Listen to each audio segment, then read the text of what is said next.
An anxious crowd gathers in front of a grand cathedral to witness an impending public execution. A sharp gasp of pain sounds as the condemned blonde-haired girl falls roughly to her knees. Standing proudly before the guillotine, a brown-haired woman in a red gown looks down at Charisse. Bound and gagged, Charisse desperately asks the cold woman in red why she is doing this. The brown-haired woman feigns distress, delicately bringing her lace-gloved hands to her face. Alexandra, identified as Alexandra Zen Castalia, tearfully questions how her own sister could commit such atrocities. Alexandra publicly accuses Charisse of exploiting her royal heritage, while Charisse silently fumes at her betrayal. Onlooking guards whisper mockingly, claiming that Charisse should have anticipated this tragic fate. Alexandra continues her theatrical display of grief, weeping over her sister's supposed treason. Gagged and powerless, Charisse seethes with silent rage at the deceitful spectacle. A solemn voice prepares to deliver the final verdict. The crowd praises the new empress's mercy even as she condemns her sister to death. A sharp tap sounds as Alexandra's black high heel steps closer to the platform. Alexandra approaches the guillotine, mockingly lamenting the tragic fate of her sister. Leaning close, Alexandra venomously whispers her true desire for Charisse to die. A glowing pink system prompt asks to force a game over as Alexandra mocks Charisse's efforts. Alexandra lifts Charisse's chin, bidding her a cruel final farewell. Smiling coldly, Alexandra turns away as the executioner readies his sword. A grand cheer rises from the crowd as the command to execute Charisse is given. Facing her doom, Charisse smiles defiantly, refusing to accept such a wasteful defeat. Determined to end things on her own terms, she chooses to force a game over. A guard shouts in utter confusion as the situation suddenly goes awry. Alexandra gasps in shock, demanding to know what is happening. Alexandra panics upon seeing that Charisse has mysteriously escaped the guillotine. Appearing amidst elegant lilies, Charisse laughs mockingly at her sister's pathetic attempt. A digital notification announces that a game over has been officially triggered. Clatter sounds as the player angrily tosses her VR headset aside. Frustrated, the black-haired girl stretches in her gaming chair, lamenting her repeated failures to beat the game. A text overlay introduces the popular virtual reality game where players must act as kingmakers. The girl notes that while dueling was easy, keeping the target alive and preventing world destruction is extremely difficult. Glowing golden emblems illustrate the various character classes available to players. A glowing pink cross symbolizes her chosen occupation of pharmacist. She explains her initial simple strategy of preventing her chosen character from being poisoned. She began her journey in the game by gathering wild herbs. She progressed to brewing various mystical potions. She regularly sold her creations to local merchants for profit. Her business proved wildly successful, earning her an immense fortune. Charisse smirked while holding our massive goal. Despite funding Alexandra's ascension, Alexandra's distrust led to Charisse being cast aside. The black-haired girl sighs, deciding to log out and prepare for work. She gasps in surprise as a sudden glitch distorts her headset's display. The error message panics her as the screen behaves abnormally. She desperately taps the device, fearing her expensive VR headset is broken. She sighs in relief as the system's home screen finally stabilizes. She notices a new announcement icon and curiously clicks on it. A cute red bunny mascot appears holding a countdown scroll. The girl stares in confusion at the highly unusual in-game notification. Scroll unfurls, advertising a special event to meet the characters in another dimension. She counts the astronomical price of the special event, realization slowly dawning on her. Laughing it off as an obvious scam, she wonders who would ever pay such a ridiculous sum. She defiantly rejects the game's high price, but the system registers a confirmation anyway. A transaction notification leaves her in utter disbelief, and she loudly screams it is a scam.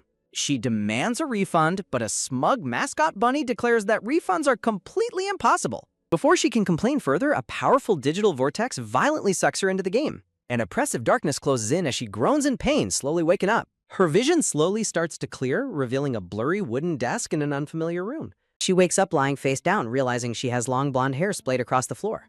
An angry girl in a green maid-leg dress stands over her, rudely demanding she crawl on all fours. Startled and confused by the bizarre demand, she can only express her utter disbelief. Looking down, she is shocked to find herself trapped inside a toddler's body. Staring at her tiny chubby hand, she realizes her situation is incredibly abnormal. Looking around, she recognizes the luxurious office setting from her many hours of gameplay. A sudden realization hits her as she connects the bizarre circumstances of her transfer. She panics upon realizing her bank account is empty, screaming that she is broke. A bright pink system warning screen flashes, signaling an imminent status penalty. Due to insufficient funds, the system changes her official user title to debtor. She screams in despair as the smug System Rabbit mascot mocks her misfortune.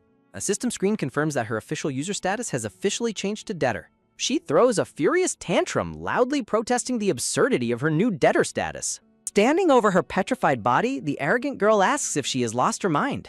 Arrogantly crossing her arms, the girl repeats her harsh command to get on all fours. She recognizes the girl as a young Alexandra, wondering why she looks so childish.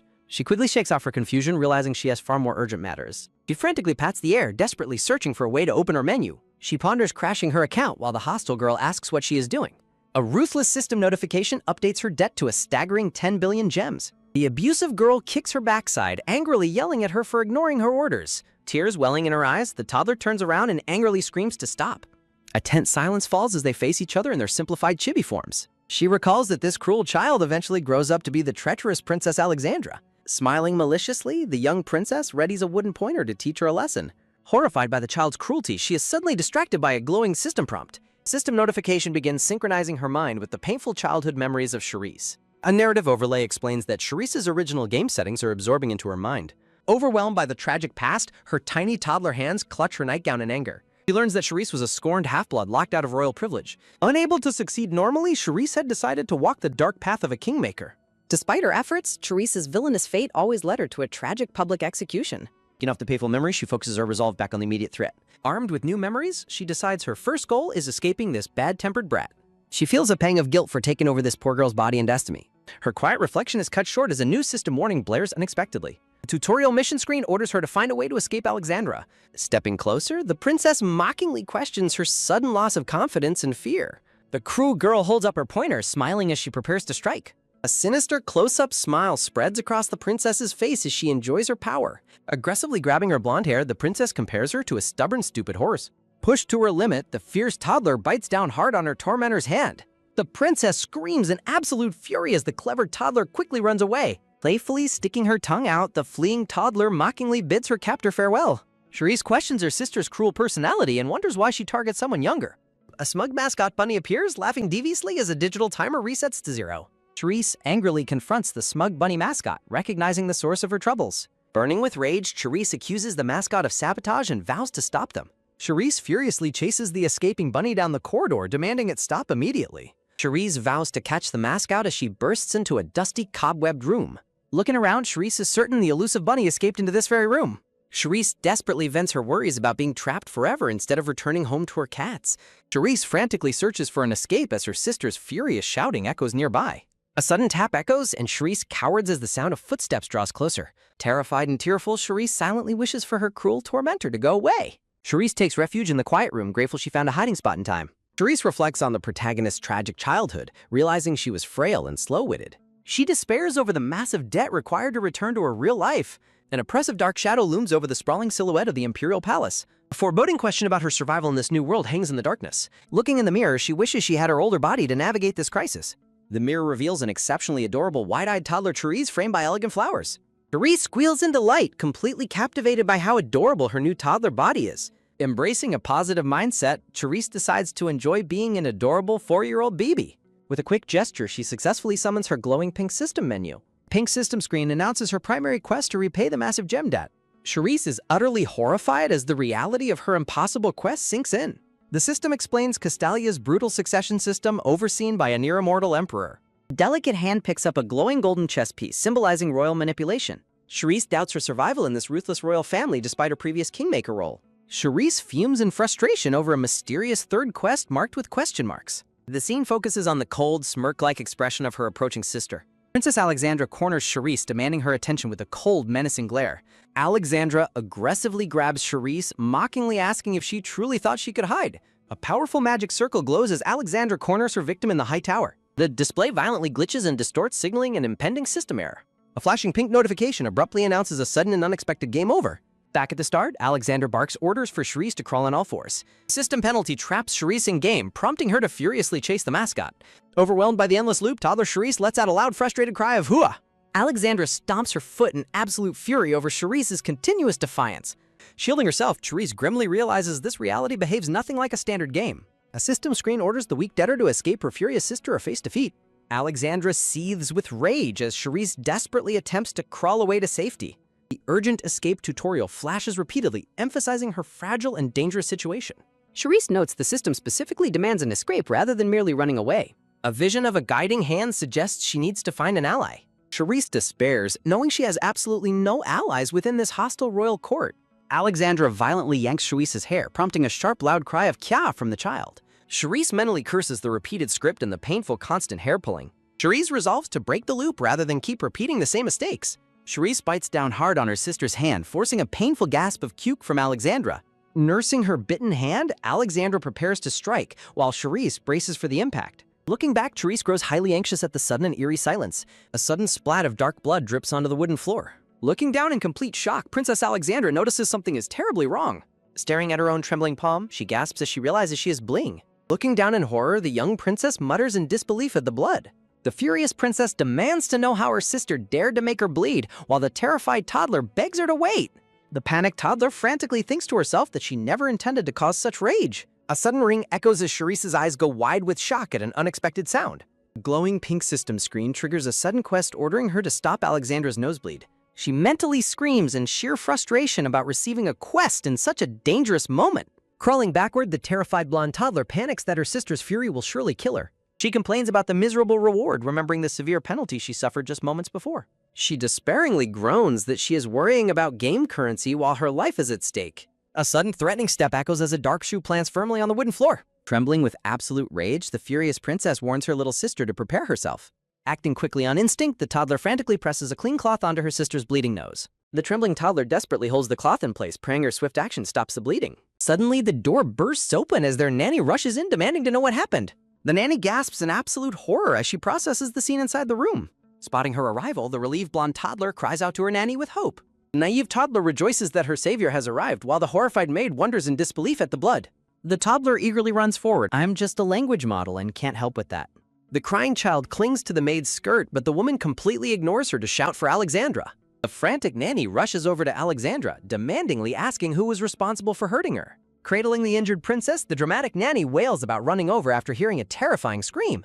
Glaring backward, the suspicious maid wonders if the silent, slow-witted younger princess was the culprit.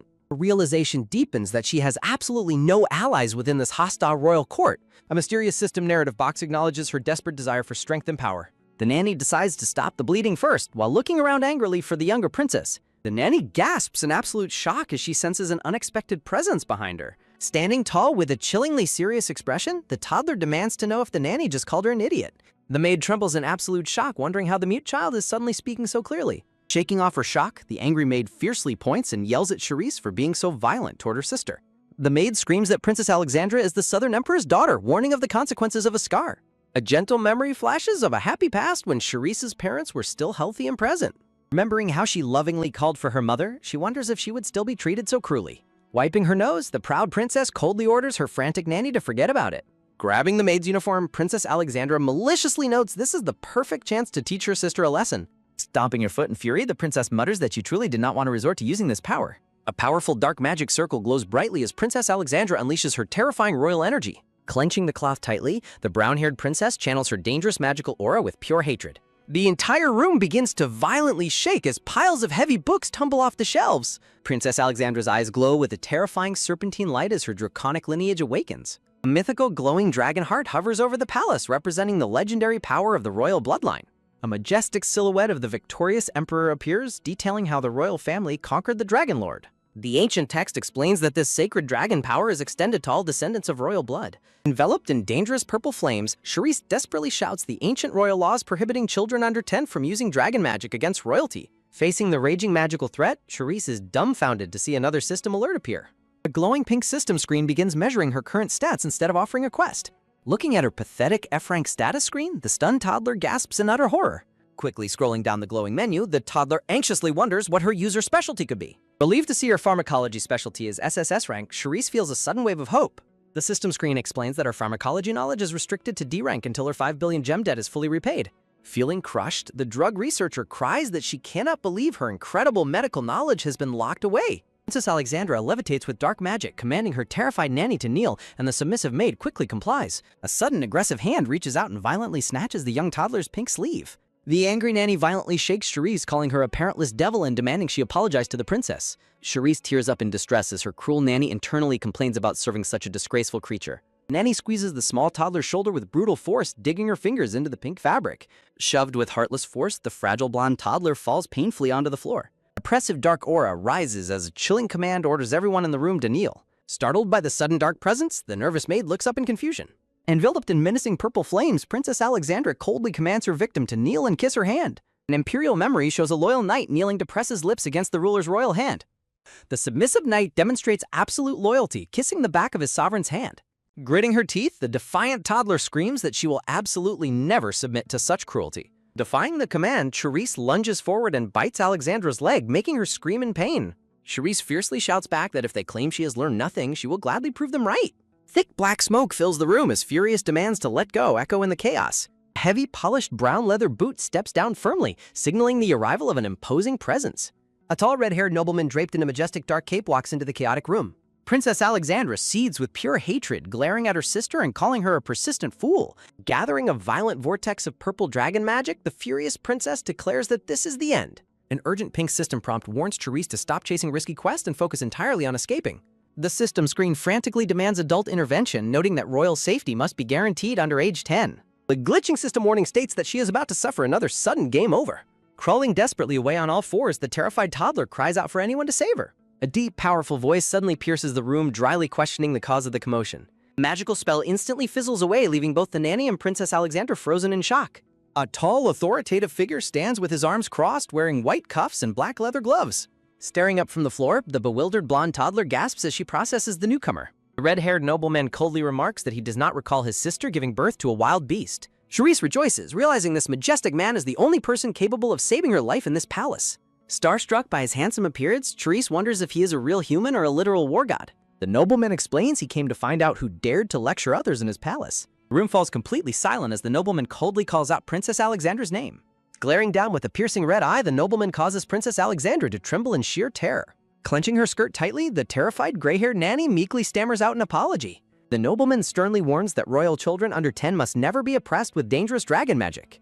Panicking as he walks away, the maid desperately calls out to His Royal Highness to explain.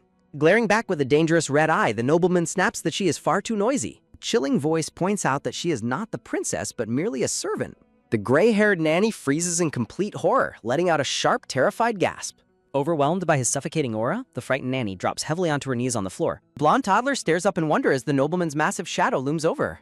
Keeping herself steady, the toddler rests her tiny hands flat against the wooden floorboards. Trembling, Charisse mentally screams that the nobleman's stern gaze is incredibly terrifying. Reaching out, the brave toddler gently holds his gloved hand to prove she is not afraid. The red-haired nobleman stares down at her small hand in a long, silent pause. Tilting her head innocently, the wide-eyed toddler looks back up at him with confusion. Kneeling down to her eye level, the nobleman gently asks if she is truly not afraid of him. The blonde toddler hesitates, gazing upward in deep thought as she plans her next move. While the trembling toddler secretly finds him terrifying, the nobleman assumes she possesses absolute fearlessness. The nobleman notes how rare it is to find a child who does not fear him. A quiet moment of transition unfolds, hinting at the unexpected reality of her situation. Cherish cautiously peeks through her fingers, her heart racing as she assesses the intimidating nobleman. Cherish is stunned to see a shocking medical detail revealed about the nobleman's current health. The system alert confirms the activation of pharmacology settings, introducing upcoming medical-related quests. Cherish is utterly dumbfounded that her high-stakes survival has suddenly transformed into a medical game. The nobleman commands his assistant to take Princess Cherish home for an immediate medical checkup. Jackal, the nobleman's silver-haired assistant, respectfully bows and accepts the order to escort the princess. Jackal politely prompts Princess Cherish to follow him, and the toddler submissively prepares to leave. Cherish celebrates escaping her sister's danger before a sudden system glitch catches her off guard. A surprise system quest tasks Cherish with curing King Baikal's bloated stomach for a point reward. The anxious toddler desperately wonders how she can complete such a dangerous quest so quickly. Imagining a wave of rewards, Cherish pumps her fist with newfound determination to succeed. Cherish giggles mischievously as she calculates the potential rewards, leaving Jackal thoroughly confused by her. Cherish suddenly dashes backward, determined not to let this golden opportunity pass her by. Cherish boldly lunges forward to hug the nobleman's leg, loudly calling him her father. Jackal and the nanny gape in utter shock at the toddler's incredibly bold move. While her nanny assumes she has lost her mind, Cherish playfully sticks her tongue out. Cherish looks up with sparkling eyes, resolved to make this powerful nobleman her permanent guardian. The red-haired nobleman stares down at her with a completely blank, unreadable expression. Jackal sweat drops as he explains that Princess Cherish apparently wishes to call the nobleman her father. Cherish praises Jackal's explanation, preparing to deploy her ultimate Q-Dac to win him over. The blonde toddler gently squeezes his black-gloved hand, attempting to activate the system's healing quest. Cherish cringes internally at her own dramatic display of cuteness, finding it highly embarrassing. The nobleman remains silent, letting out a thoughtful hum as he studies the persistent child. Cherish bids farewell to her past adult dignity, accepting she has gone too far to retreat. Cherish enthusiastically continues her cute act, boasting of her obedience while the nobleman's sweat drops in disbelief. Cherish recalls her royal lineage, confirming that she is indeed the nobleman's sister's daughter. Recognizing their familial bond, Cherish internally demands that the nobleman adopt her to secure her survival. Cherish cheerfully offers to heal his stomach pain, eagerly begging him to hold her hand. The nobleman dryly teases her, asking if her offer to hold hands is actually a threat. The panicked toddler frantically clarifies that she only meant he was bloated, not threatening his neck. The red-haired nobleman smiles faintly, assuring the terrified child that he was only joking. His expression softens as he directly asks the toddler if she was injured during the chaos. Cherish quickly hides her bruised arm behind her back, trying to downplay her obvious injuries. She offers a gentle lie, claiming she merely fell down while playing in her room. Painful memories of being bullied in her past life flash through her mind, fueling her resolve. Shaking off the painful past, the young girl beams a radiant smile up at her savior. The nobleman remains silent, closely observing her cheerful facade with deep thought. The tense atmosphere begins to clear as bright sunlight floods the Grand Palace chamber. Jackal speaks up to clarify if this means they will no longer send her away. The nobleman firmly declines, reaching down to lift the young princess into his arms. Cherish is startled as she finds herself suddenly swept up into the nobleman's powerful embrace. Baikal muses that since she claimed to be his daughter, he will test her worth. As he carries her away, Cherish silently wonders if this man will truly support her. Suddenly, another system glitch flashes across her vision, signaling an impending change. A system alert warns that her body will temporarily shut down to merge her identities. Cherish desperately tries to resist the shutdown, but her vision fades as she falls asleep. A dark crimson circle proudly displays the imposing name of Alexander Zancastelia. Overwhelmed by the intense shift in the atmosphere, the brown-haired maid gasps in sheer shock. Walking away, Baikal sternly warns the maid never to believe the young princess again. With a piercing red-eyed glare, the intimidating nobleman silently reinforces his supreme authority in the room. Carrying the toddler, Baikal departs after confining his sister to her room for 1 month. When Jackal asks about the toddler's fate, Baikal notes he cannot reject his new daughter. Noting the princess fell asleep, Baikal ruthlessly orders his assistant to interrogate the trembling nanny. Carrying the sleeping toddler, the nobleman commands his assistant to handle the matter by the law. A mysterious glowing pink interface glimmers, signaling the start of her transition to a new identity. The glowing system screen expresses a heartfelt wish for the absolute happiness of the Empire's people. The glitch system prompt continues, cryptically hinting at a discovery destined to happen one day. Crucial administrator alert warns the player to take proper care of her fragile new body. Waking up in a luxurious bed, Cherish stretches happily as her body feels remarkably lighter. The wide-eyed blonde toddler looks around in quiet amazement, taken in her peaceful new surroundings. A little brown sparrow chirps on a green branch just outside her sunny bedroom window. Sitting up in her cozy bed, Cherish turns her head as a visitor enters the room. A formal floral screen introduces Sophia, a loyal daughter of the prestigious Everville family. Cherish repeats the prestigious family name in her mind, analyzing its significance within the palace. She recalls rumors of the Everville family's legendary, unyielding loyalty even under deadly threats. Sophia politely confirms her identity, catching the young princess off guard with her gentle demeanor. Embracing the toddler warmly, Sophia joyfully announces her official appointment as the new royal caretaker. The nobleman broods in annoyance as his assistant points out how poorly the princess was treated. Cherish is deeply grateful that her powerful new family lineage finally guarantees her personal safety. She realizes that the royal staff only treats her well because of her powerful lineage. Sophia gently strokes the blonde toddler's soft hair, speaking to her with deep affection. Sophia cheerfully encourages the princess to dress up beautifully for breakfast, and the toddler eagerly agrees. The caretaker prepares a lovely yellow cherry-patterned dress adorned with a vibrant blue bow. Kneeling on the bedroom floor, Sophia carefully styles the young princess's long blonde hair. After finishing the beautiful hairstyle, the caretaker asks if the young princess is satisfied. Beaming a radiant smile in her lovely new dress, the blonde toddler expresses her absolute delight. Walking hand in hand, Cherish asks about her guardian, and Sophia confirms he will join them. Looking up, the princess innocently asks if she can quickly finish her meal before heading back. The flustered toddler claims she is not hungry anymore and refuses to eat any more food. The caretaker watches with a nervous sweat drop as the princess dramatically protests against her meal. Despite insisting she has no appetite, her stomach betrays her with a loud, embarrassing grumble. Sophia gently reassures the princess, hinting that she will likely remain in this palace for a long time. Sophia points out that nobody would dare mistreat her because she is the beloved daughter of Kiena. A beautiful framed portrait reveals the beloved late mother whom the king treasured above all others. Sophia fiercely promises to curse anyone who dares mistreat her, making the sweating toddler murmur in response. Deciding to enjoy the perfect cool weather, the princess excitedly requests to have a picnic outdoors. Arriving at the lush garden picnic, Cherish squeals with absolute delight at the magnificent outdoor setup. She is completely amazed by the beautifully decorated gourmet dishes laid out across the picnic table. Standing by the table with crossed arms, the nobleman asks if there are any foods she dislikes. Holding her utensils, Cherish cheerfully boasts that she is not a picky child and likes everything. While the nobleman questions her claim, Cherish proudly declares that her entire concept is being a good kid. Proving her worth, she lists her ideal traits while Baikal approves of her potential as his daughter. Smiling sweetly, the clever toddler mentally prepares to execute her next move to win his complete trust. The nobleman studies her cheerful expression, feeling intrigued by her unusually confident and charming personality. Surprise system quest prompts her to hold the king's hand to cure his bloating for gems. Cherish lets out a mischievous giggle as she plots her quest, leaving the nobleman completely baffled. A flashback shows a gentle hand carefully pricking a finger with a small needle. Shirish recalls that during her childhood, she always received this treatment whenever she felt bloated. Papers fly through the air with a sudden smack as an angry voice scolds her. The dark-haired young woman pleads with her grandfather, explaining she chose research over becoming a doctor. In the background, the grandfather coldly complains about wasting his money on her useless medical education. The furious grandfather points accusingly, shouting that her foolish choices have made his hard work meaningless. Back in the present, the blonde princess silently insists she spoke clearly about her intentions. Cherish decides her immediate priority is satisfying her extreme hunger before focusing on any plans. A delicious plate of steak, fried egg, and fresh green salad is served on the table.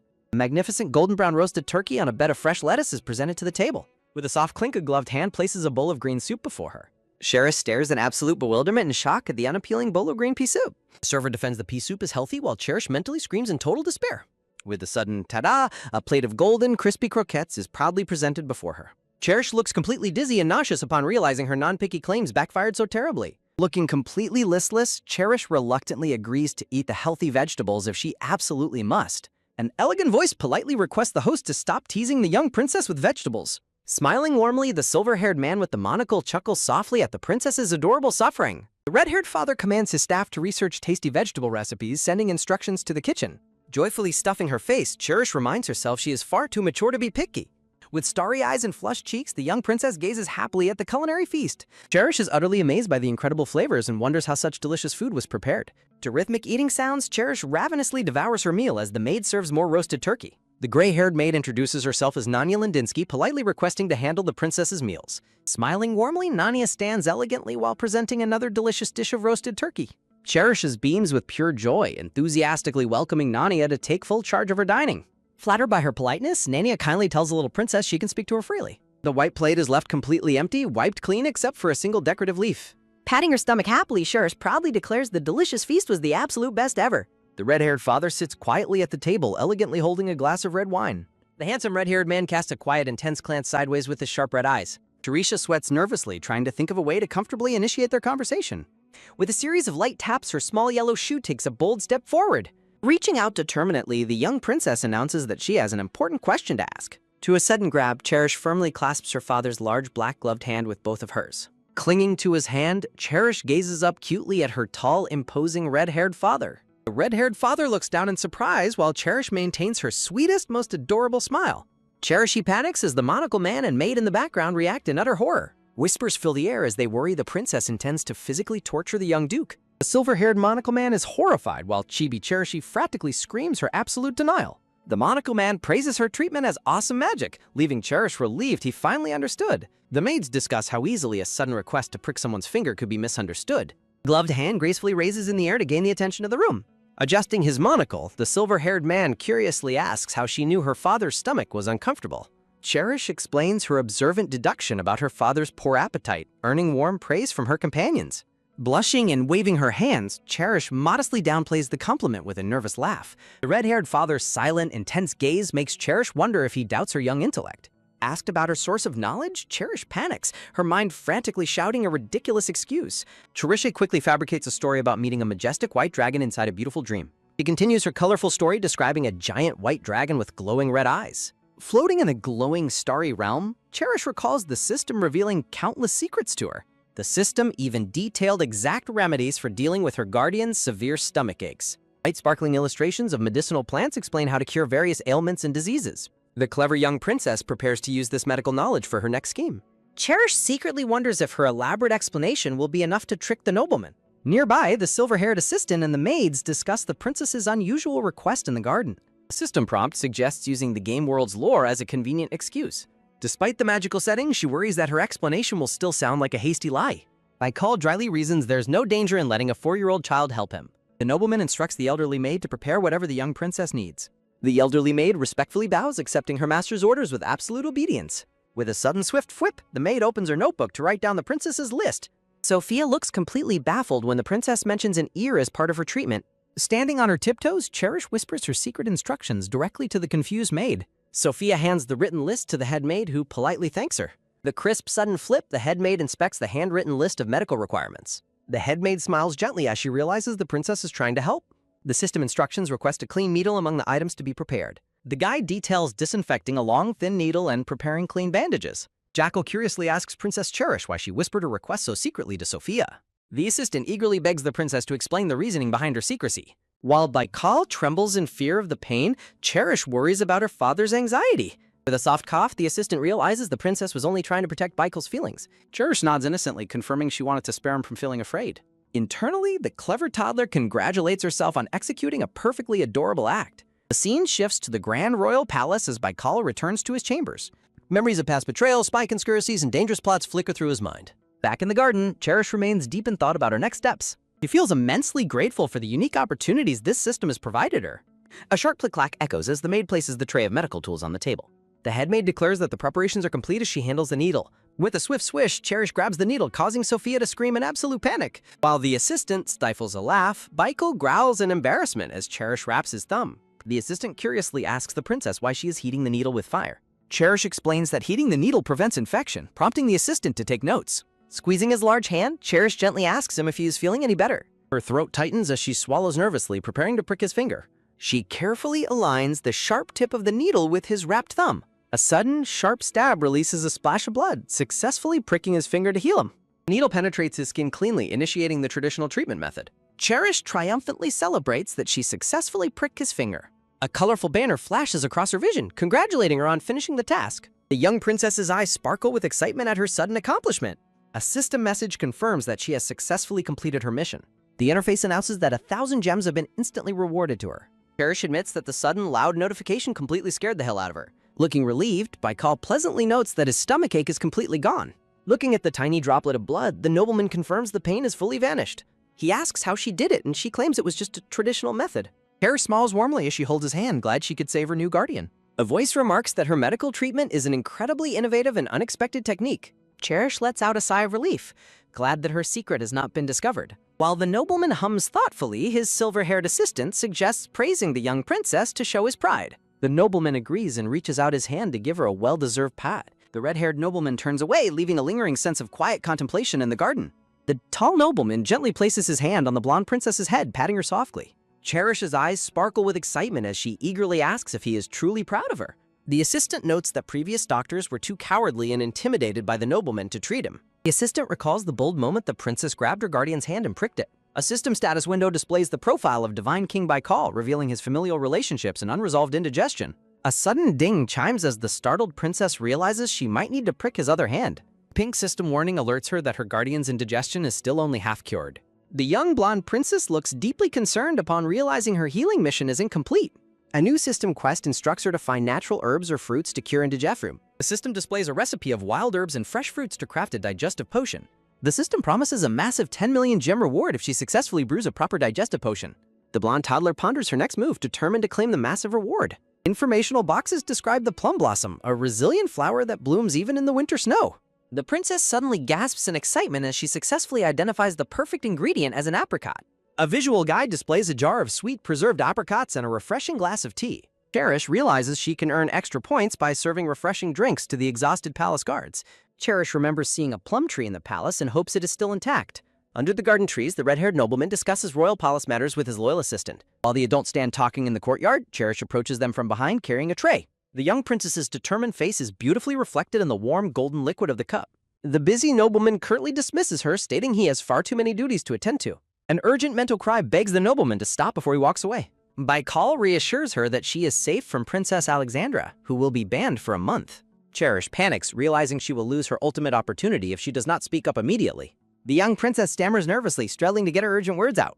With a sudden rush, the princess grabs her guardian's sleeve and loudly calls him her father. The nobleman is left completely dumbfounded as the trembling toddler desperately confirms her bold declaration. He reminds him of his promise to treat her like a daughter, suggesting a test.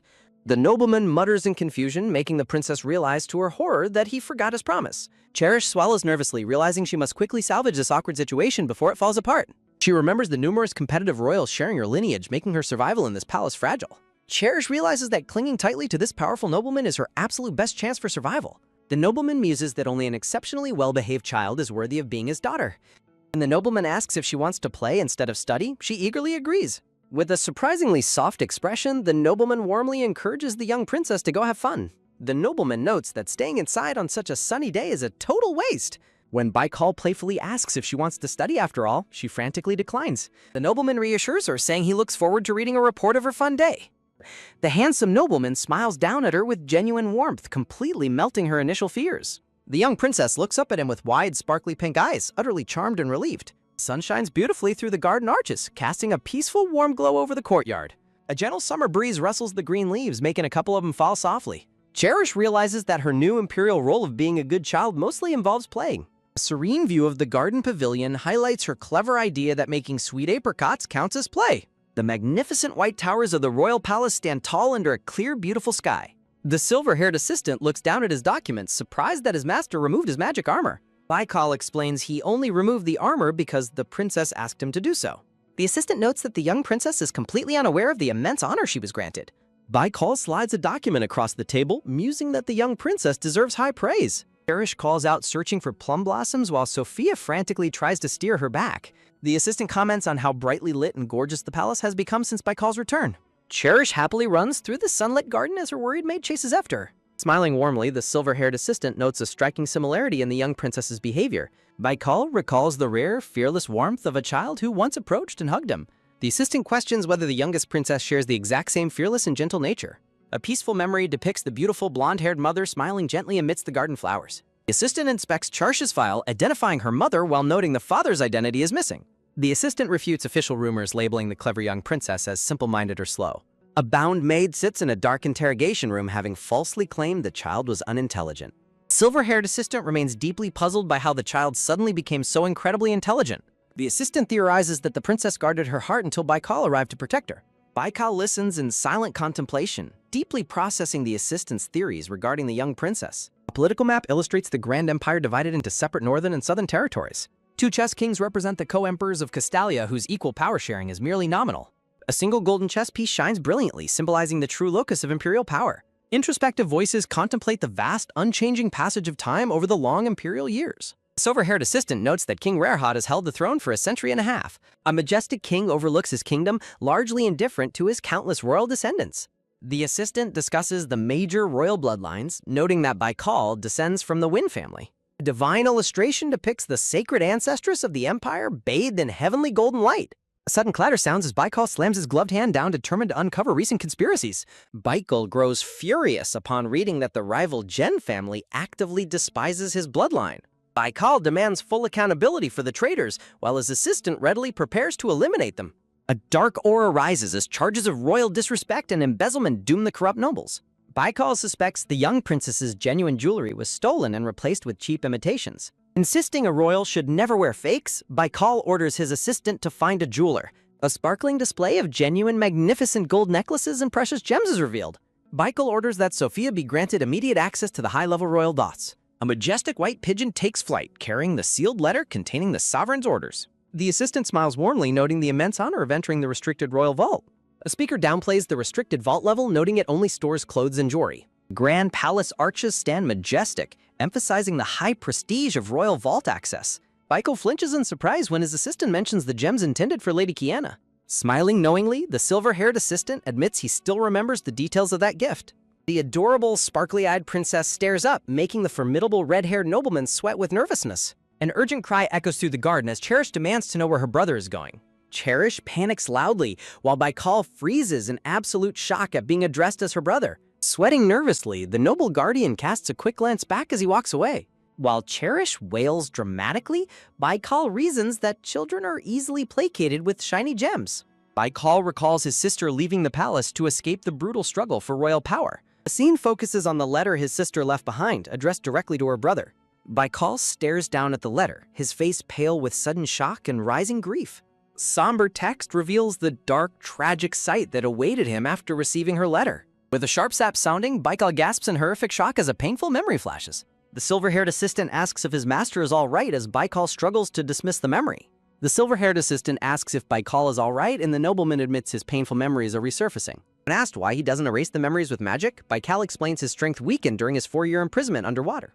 A flashback recalls the painstaking, elaborate process required to suppress the red-haired nobleman's formidable magic. Even under heavy suppression, the sheer brilliance of Baikal's raw power remains visible. The unseen captor muses that the suppression magic must also be made aesthetically beautiful. With a message already set by Pigeon, the focus returns to immediate royal concerns. Baikal suggests they immediately discuss urgent matters, catching his silver-haired assistant completely off guard. The red-haired nobleman declares that they must discuss the future of Kiena's young child. Holding the documents, the red-haired nobleman smiles with newfound confidence regarding his plans. Meanwhile, the young blonde princess runs joyfully through the palace garden on her quest. Her tiny hand brushes against the rough bark of a towering garden tree. Out of breath, the little blonde princess leans against the trunk to rest. Exhausted from running, she plops onto the soft grass with a dramatic cry. Quickly recovering her spirits, the toddler looks up with bright, determined pink eyes. She refocuses on her goal, determined to complete her mission no matter what. Cherish firmly resolves to win over the formidable nobleman and make him a loving father. Imagining a glorious success, she envisions returning home after effortlessly completing her grand quest. Her ultimate goal remains clear, securing the reward to reunite with her beloved cat. Shouting a cheer of encouragement to herself, she is interrupted by her maid's worried call. Sophia breathes a sigh of relief upon finally catching up with the young princess. Grabbing the toddler's hands with excitement, Sophia announces that she has wonderful news to share. Sophia joyfully reveals that the sovereign has granted the princess access to the 4th floor. The brown-haired maid beams with excitement over the immense privilege granted to her young mistress. She eagerly holds Cherish's hands, waiting to see the little princess's thrilled reaction. Instead of celebrating, the blonde princess freezes in absolute shock and utter confusion. A quiet revelation explains that the majestic botanical palace officially only possesses 3 floors. The mysterious nature of the palace's layout is deeply tied to its powerful master. Sophia prepares to explain the magical secret behind the building's missing level. She explains that the 4th floor is a hidden dimension Baikal created utilizing a dragon's heart. Sophia declares it an incomparable honor, while the overwhelmed toddler is left utterly speechless. Realizing her overexcitement might have frightened the princess, the maid quickly and tearfully apologizes. When Sophia suggests visiting the hidden floor immediately, Cherish frets about her unfinished apricot hunt. Cherish nervously asks to delay the visit, prompting Sophia to ask what is wrong. Pointing to a nearby blossoming tree, the princess declares her intention to brew tea from its fruit. Sophia warns that the tree's fruit is inedible, making Cherish realize apricots are called uslam here. A brief memory shows palace servants harvesting the bitter green fruits in the orchard. Cherish politely states she will happily receive her father's grand gift at a later time. Deeply touched by the toddler's polite and patient demeanor, Sophia smiles with pure warmth. Sophia happily suggests retrieving stored uslam, which perfectly aligns with the princess's secret brewing preparations. Back in the study, the assistant lists crucial matters, starting with the dragon's heart. Baikal listens intently while resting his chin on his gloved hand. The silver-haired assistant presents a magical measuring machine used to monitor the sleeping princess's energy. He reveals that the device gathered only a tiny fraction of the expected magical energy. Baikal grimly concludes that the princess might simply be an ordinary child without magic. The somber reality of a defenseless princess surviving the brutal royal struggle looms dark. A tight squeeze of his eyes betrays the red-haired nobleman's inner turmoil. The assistant suggests sending her away, but Baikal rejects the idea since factions will target her regardless. Visualizing the corrupt nobles, Baikal knows her removal would not stop their endless political schemes. The assistant worries that the young princess is currently too weak to defend herself. With a sudden tap of his hand, Baikal firmly disagrees with the assistant's bleak assessment. The red-haired nobleman rests his gloved chin in his hand, deep in serious contemplation. The silver-haired assistant looks completely bewildered, stammering with utter shock at his master's sudden words. Overwhelmed by the news, the stunned assistant raises his voice to question his master's absolute seriousness. Standing before the sovereign, the assistant urgently warns that this situation is far more severe than expected. Adjusting his monocle, the silver-haired assistant implores the red-haired nobleman to reconsider his choice with utmost caution. Nobleman calmly retorts, pointing out that acting independently would only result in severe damage to royal honor. A cracked mirror displaying the blonde-haired mother reflects the fragile legacy surrounding the young princess's lineage. The assistant pleads with him, asking if he can truly stand by and watch their family name fall. A brilliant shield crest glows brightly as a solemn declaration outlines the terrifying fate of their family's enemies. Looking over the official records, Baikal realizes that only one logical solution remains. The secret documents suggest that formal adoption is the only viable path left for the child. Wearing a sharp, confident smirk, the red-haired nobleman prepares to finalize his decisive plan. Staring at the desk, Baikal accepts that matters have inevitably progressed to this unavoidable conclusion. The silver-haired assistant smiles warmly, eagerly inquiring about his master's ultimate decision. Holding a delicate blue ribbon, the red-haired nobleman gazes downward in quiet resolution. Clutching the ribbon tightly, Baikal firmly declares that he officially has one more child to care for. An illustration reveals his 2 noble sons, one blonde and one red-haired, standing proudly side by side. Somber text emphasizes the heavy responsibility of the children he already raises. Shadowed figures introduce his twin sons, Idis and his brother, who possess formidable potential. A brilliant dragon's heart pulses with power, showing the perfect nature that spared Baikal any fatherly worry. A sudden twinge of pain and heavy fatigue washes over the red-haired nobleman's face. Looking at the grand botanical palace, Baikal remains entirely dissatisfied with how the young princess was abandoned. Clenching his hand, a painful memory flashes of the defenseless blonde toddler being bullied by another princess. Glaring forward, the red-haired nobleman resolves never to let such cruelty happen to the child again. Standing by the towering palace window, Baikal looks out over his vast estate in silent determination. The silver-haired assistant halts in utter surprise at his master's highly unexpected theory. Writing quickly, the assistant listens as Baikal explains the divine blessing of a dragon's dream education. A sudden pause catches the assistant as his feather quill freezes midair over the parchment paper. Turning around in his chair, the assistant directly asks if the young princess was simply lying. A bright memory of the adorable blonde toddler giggling cutely fills the conversation with worth. The dark recollection of the corrupt nanny confirms that Cherish had never been taught basic royal manners. Enwrapped in glowing magical butterflies, the young blonde princess sleeps peacefully in a dreamlike sanctuary. Stark text reinforces that the young child could not possibly possess such advanced royal knowledge naturally. A close-up captures the touching moment the tiny blonde child reached out to grasp Baikal's finger. Recalling her fragile warmth, the formidable red-haired nobleman gazes gently at the young toddler's face. Despite her lack of schooling, a menacing pair of dragon eyes loom, hinting at her hidden divine intellect. Sweeping away all suspicion, Baikal decisively orders his assistant to spread a strategic rumor. Planned rumor will convince the Empire that the princess was educated by a dragon in her dreams. Delightedly clapping his hands, the loyal assistant eagerly promises to spread the rumors to facilitate the adoption. Meanwhile, his twin sons, skilled in both magic and swordsmanship, prepare to return to their academy. The silver-haired assistant playfully complains about his workload, though he happily complies with the master's orders. Dark Transition questions whether the confinement and punishment of the malicious Princess Alexandra has ended. Kneeling in deep disgrace, the dark-haired Princess Alexandra is forced to write letters of apology for her cruelty. Baikal stands before her holding the letters, noting they lack the true vitality of a dragon's heart. The passionate assistant frantically writes down the strategic plans, fueled by intense excitement while his master sweat drops. A rhythmic clattering sound echoes as the red-haired nobleman walks down the illuminated palace hallway. A majestic red and gold banner bearing the family crest waves proudly above rows of loyal soldiers. Smiling brightly in the garden, the innocent blonde princess remains completely unaware of the political schemes. A formidable red-haired nobleman looks down thoughtfully, deciding how best to safeguard her innocent peace. Imagining a fragile, newly hatched chick, they resolve to treat the young princess with absolute gentleness. Looking at the document, Baikal is shocked by the contents while his silver-haired assistant, Solop, sweat drops. Solop presents the adoption checklist, listing preparations, clothing, and books necessary to raise the princess.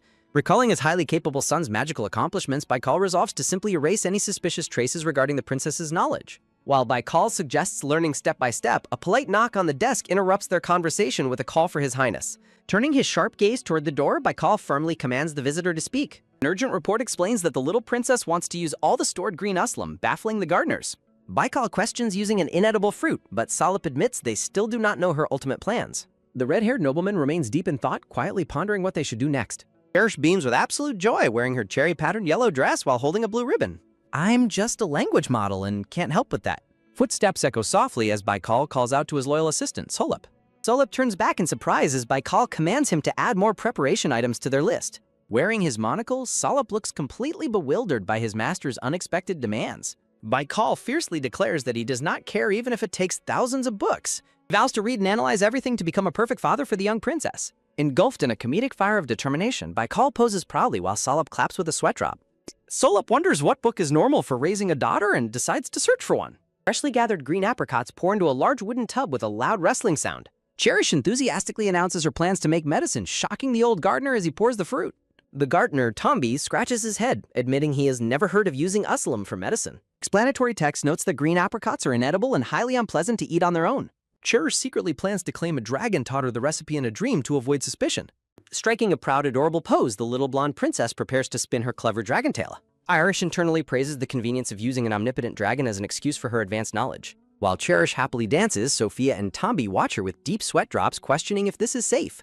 Clapping her tiny hands together, Cherish enthusiastically prepares to begin the next stage of her work. The young blonde princess maintains a highly focused and determined expression as she gets to work. Sudden Rip tears open a large bag to reveal a massive pile of sweet sugar. Sophia worries about the excessive amount of sugar, but Cherish insists that this medicine requires it. While washing the green fruit in clean water, Sophia asks how they should be scrubbed. Cherish instructs Sophia to spin and scrub the fruit thoroughly to wash away any lingering stains. Cherish's vibrant pink eyes suddenly widen in complete shock as she notices something in the tub. Cherish realizes some green apricots are too ripe and rotting, threatening to ruin the entire recipe. To protect her brew, Cherish rapidly sorts through the tub, throwing out the bad, overripe fruits. After a thrown fruit accidentally hits Tombi, Sophia checks on him, prompting a sweat drop Cherish to stop. Tombi startles the princess by enthusiastically asking if she needs any help from an old man. Realizing his use, Cherish happily asks Tombi to perform a slightly dangerous task for her. With a sharp knife, a gloved hand carefully slices open a fresh green apricot fruit. Boasting about his years of gardening experience, Tombi slices the fruits at lightning speed to remove seeds. Cherish praises Tombi's skills, though she secretly knows removing the seeds is not strictly necessary. A chemical diagram shows amygdalin as Cherish recalls how dangerous consuming too much of it is. A flashback reveals her childhood mistake of eating bitter apricot seeds, mistaking them for sweet candy. In the memory, an adult frantically warns her of the danger and orders her to spit them out. Spitting them out, she realized they tasted awful, a dangerous lesson Cherish still vividly remembers. Sophia's concerned voice echoes through the darkness, calling out to the young princess. Startled out of her deep trip down memory lane, Cherish gasps as Sophia calls her name. Cherish quickly orders the water poured, while her worried caretakers whisper about her strange facial expression. Cherish claims everything is fine while internally crying and wondering when she can finally go home. The trio peers down with intense curiosity at the freshly prepared green uslam mixture. Beautifully sparkling glass jars filled with the green uslam and sugar mixture stand ready. Hugging the uslam jar, Cherish says to leave it for 100 days, while Sophia reacts in mild shock. Cherish answers that she came from her mother's belly, happily reflecting on how great it is to be a kid. A character information sheet displays the profile and royal relationships of Prince Baikal Win Castalia. Sophia enthusiastically offers to fetch a mage to cast a fast fermentation spell, while Cherish silently pitied her suggestion. Cherish leaps to her feet to ask how long the spell would take, while Sophia ponders the duration. The magical fermentation process is estimated to take only a few hours. Cherish eagerly asks if she can bring her plum car to the palace tomorrow. Flipping a green uslam, Cherish plans to share them with drivers to quickly win their adoration. Sophia smiles warmly, promising to announce the news immediately. A vibrant red dragonfly peacefully rests on the windowsill as the sun shines. Cherish gasps softly as she gazes at the dragonfly resting on the windowsill. Sophia enters the room, asking why the princess is up so early, while Cherish laments missing the dragonfly. Cherish turns around with a bright, cheerful smile, ready for her morning routine. Sparkles highlight the beautiful floral patterns and delicate frills on a newly prepared dress. Adorned with large red ribbons and delicate flowers, Cherish stands proudly in her lovely new dress. Cherish happily thanks Sophia, but the maid warns her that she cannot visit the lotus pond today.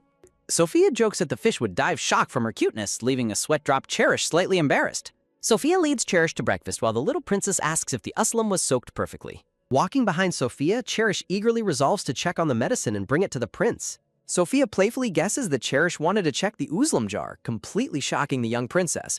Sophia confidently declares that she knows everything and suggests heading to the kitchen first. Chief Maya warmly welcomes the adorable princess, asking about her uslam medicine, while Cherish appreciates the reception. Maya reveals the preservation room, explaining that the uslam is safely stored inside. Cherish marvels at the perfectly preserved uslam jar, praising the sheer convenience of magic. Maya asks if they should leave the jar on the table, but Cherish instructs her to filter it first. As the liquid is filtered, Maya notes they use the soaked uslam, while Cherish tells her to cover it up. A beautifully decorated jar of amber uslam syrup stands complete, preserved perfectly like sweet gem. Maya offers to handle the task, but Cherish firmly insists on completing the medicine herself. A single glass filled with the golden, sparkling amber uslam syrup sits ready on the table. Maya calls the princess to breakfast, and Cherish happily agrees while carrying her freshly prepared uslam medicine. Cherish runs excitedly with her uslam mixture, eagerly anticipating the prince's complete satisfaction. Cherish's bright smile vanishes into pure shock as she realizes the dining table is completely empty. Salop quickly reassures the disappointed princess that the prince's absence is not because he dislikes her. Salop awkwardly finishes his sentence, calling out to the silent, frozen princess in concern. Teary-eyed and devastated, Cherish quietly laments her father's absence. A dramatic system frame questions the sudden whereabouts of the missing prince.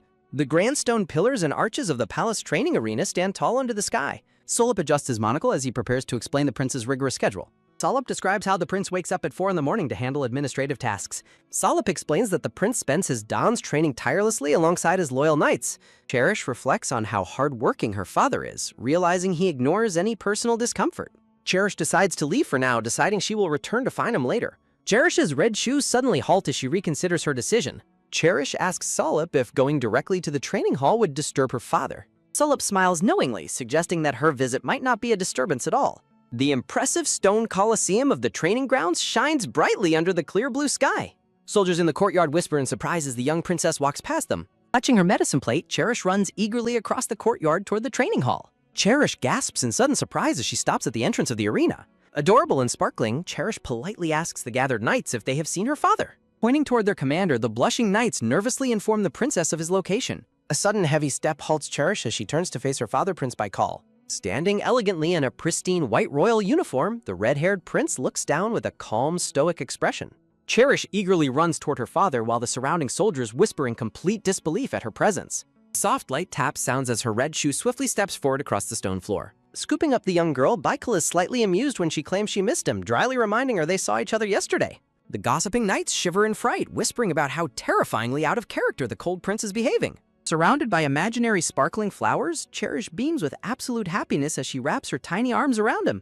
Instantly won over, the blushing knights squeal with delight, completely captivated by the young princess's overwhelming cuteness. Pouting adorably, Cherish mentions she brought him a gift, prompting the curious prince to ask what she made. The sudden quick snap of her fingers, Cherish proudly presents a golden-filled tea cart to her father. Watching the interaction from afar, the other knights eagerly beg for a taste of the delicious-looking beverage as well. Baikal's eyes narrow into a sharp, threatening glare at the impudent soldiers. While the knights tremble in mortal terror under his fierce gaze, Cherish remains completely oblivious to her father's quiet threat. A dark aura briefly swells around the prince, but he dismisses it as a mere illusion. Left thoroughly shaken, the nervous soldiers stare in stunned, sweat-dropped silence. A grand red banner bearing a golden eagle emblem hangs majestically above a glowing brazier. A porcelain teacup filled with the sweet, amber-colored uslam syrup sits waiting on the table. Sophia pours the tea while she and Baikal warmly discuss how remarkably talented the young princess is.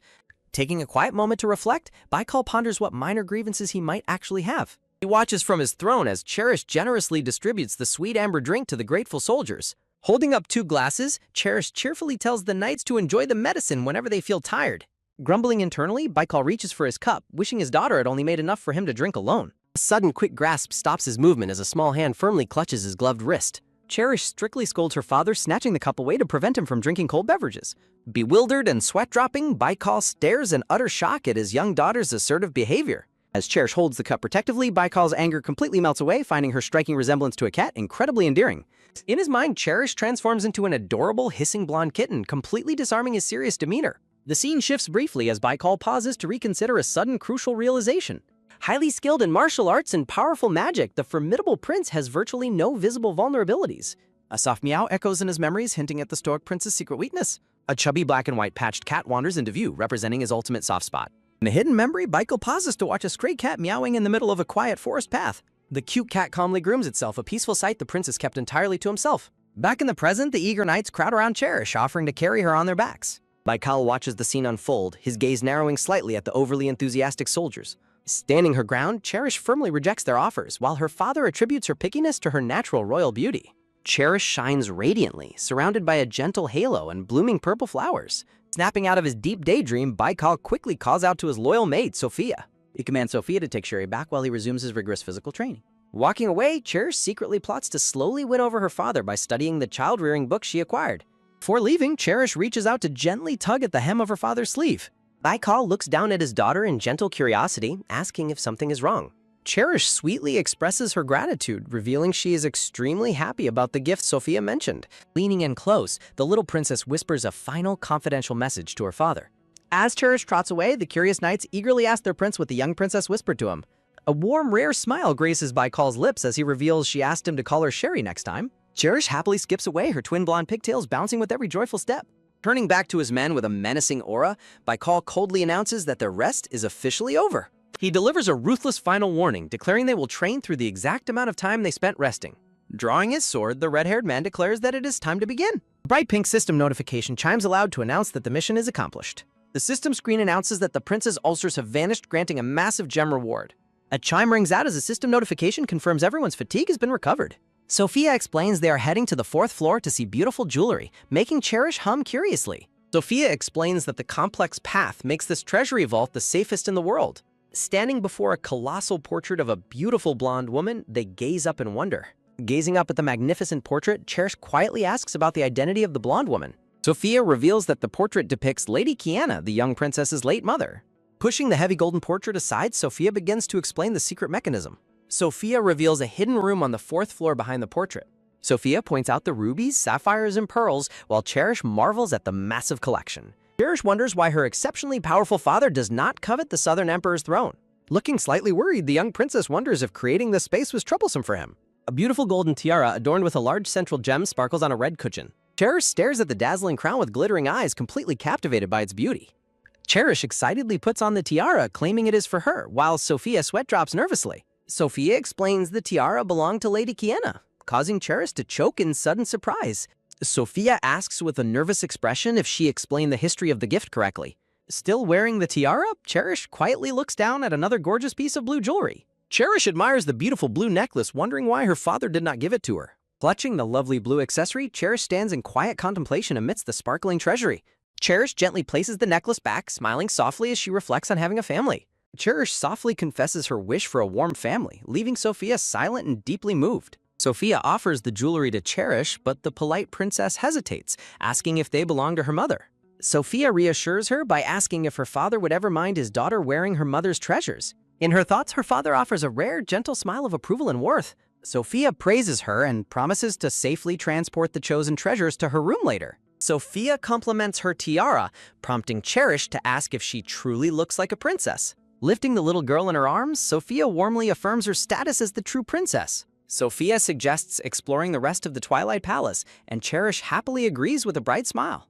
Sophia declares that the princess deserves only the best, prompting a playful question from Cherish. Week passes by quickly, bringing dark, rainy clouds and cold autumn weather.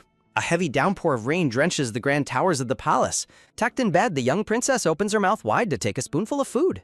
While being fed in bed, Cherish comments on the heavy rain while Sophia tucks her in warmly. Sophia snaps her fingers to summon the maids Hana and Shami, instructing Cherish to dress warmly. Shami proudly presents comfortable leather shoes made from lambskin for the young princess. Hana eagerly presents protective magical garments specially prepared to keep the princess safe. Cherish looks on in surprise as both maids rapidly offer their prepared items at once. Cherish sweat drops as she observes the two new maids bickering and competing over their duties. A narration box confirms that these loyal new maids were carefully selected by the Everville family. Sophia introduces them to Cherish as Hana and Shami. The maids are overcome with emotion meeting Cherish, who politely welcomes them both in return. A surprise quest chimes, tasking Cherish with calming the maids' racing heartbeats. Cherish is left utterly confused when the two maids suddenly squeal with excitement. The maids hold hands and gush over how incredibly adorable the princess is. Cherish realizes she must complete the strange quest first, since it offers gems as a reward. Cherish opens her arms to offer them a hug, instantly sending the maids into ecstatic joy. Shami gasps in concern as she asks Cherish how she injured her tiny hand. Shami expresses worry that Cherish's hand wound has not fully healed yet, despite applying medicine. Cherish happily notes that the pain is gone, though her maids still fret over the injury. Cherish pauses silently, contemplating how to ease the worries of her overly concerned maids. Shami hesitantly suggests that Cherish rest her hand, still deeply anxious about the young princess's well-being. Cherish gently opens a small green ointment jar, preparing to offer it to her maids. Cherish cheerfully presents the soothing cream to her maids, offering to share it with them. Deeply touched by the princess's sweet gesture, Hana and Shami tearfully look at her in gratitude. The two maids gaze warmly at each other, completely won over by their precious young princess. Hana gently guides Cherish's small hands, returning the ointment with deep gratitude and care. As the maids gently tend to her, a system notification confirms the successful quest completion. Cherish reflects warmly on how incredibly kind and dedicated her new maids truly are. Sophia enters the room, suggesting they utilize the rainy days for Cherish's mandatory royal training. Sophia explains that every noble must study the royal lineage starting from Lord Rarehorde. Sophia emphasizes that learning this history is a prerequisite for all young princes and princesses. Cherish is pleased to find such a convenient system for her upcoming imperial studies. With sparkling eyes, Cherish eagerly expresses her deep interest in starting the history lesson. Delighted by Cherish's eagerness, Sophia suggests they begin the royal genealogy lesson immediately. Sophia explains that this foundational course is usually taught by personal maids by age 5. Sophia notes that she was specifically appointed to conduct this session due to missing records. Sophia gestures toward the blackboard, introducing the extensive genealogy of the Castalia nobility. When prompted to find her own name on the board, Cherish quickly points it out. Sophia praises Cherish for quickly locating her own name, which sits faintly at the bottom. Sophia prepares to trace the lineage all the way back to its very beginning. Cherish quickly grows bored, realizing that history lessons are far duller than she had anticipated. A sudden shock causes Cherish to leap up in alarm, leaving Sophia utterly confused. Cherish anxiously asks Sophia if she can see the mysterious presence lurking behind her. A sudden silent step reveals a pristine white cat wearing a large red checkered bow. A soft meow echoes as the blue-eyed cat, sporting a black heart-shaped eye patch, sits calmly.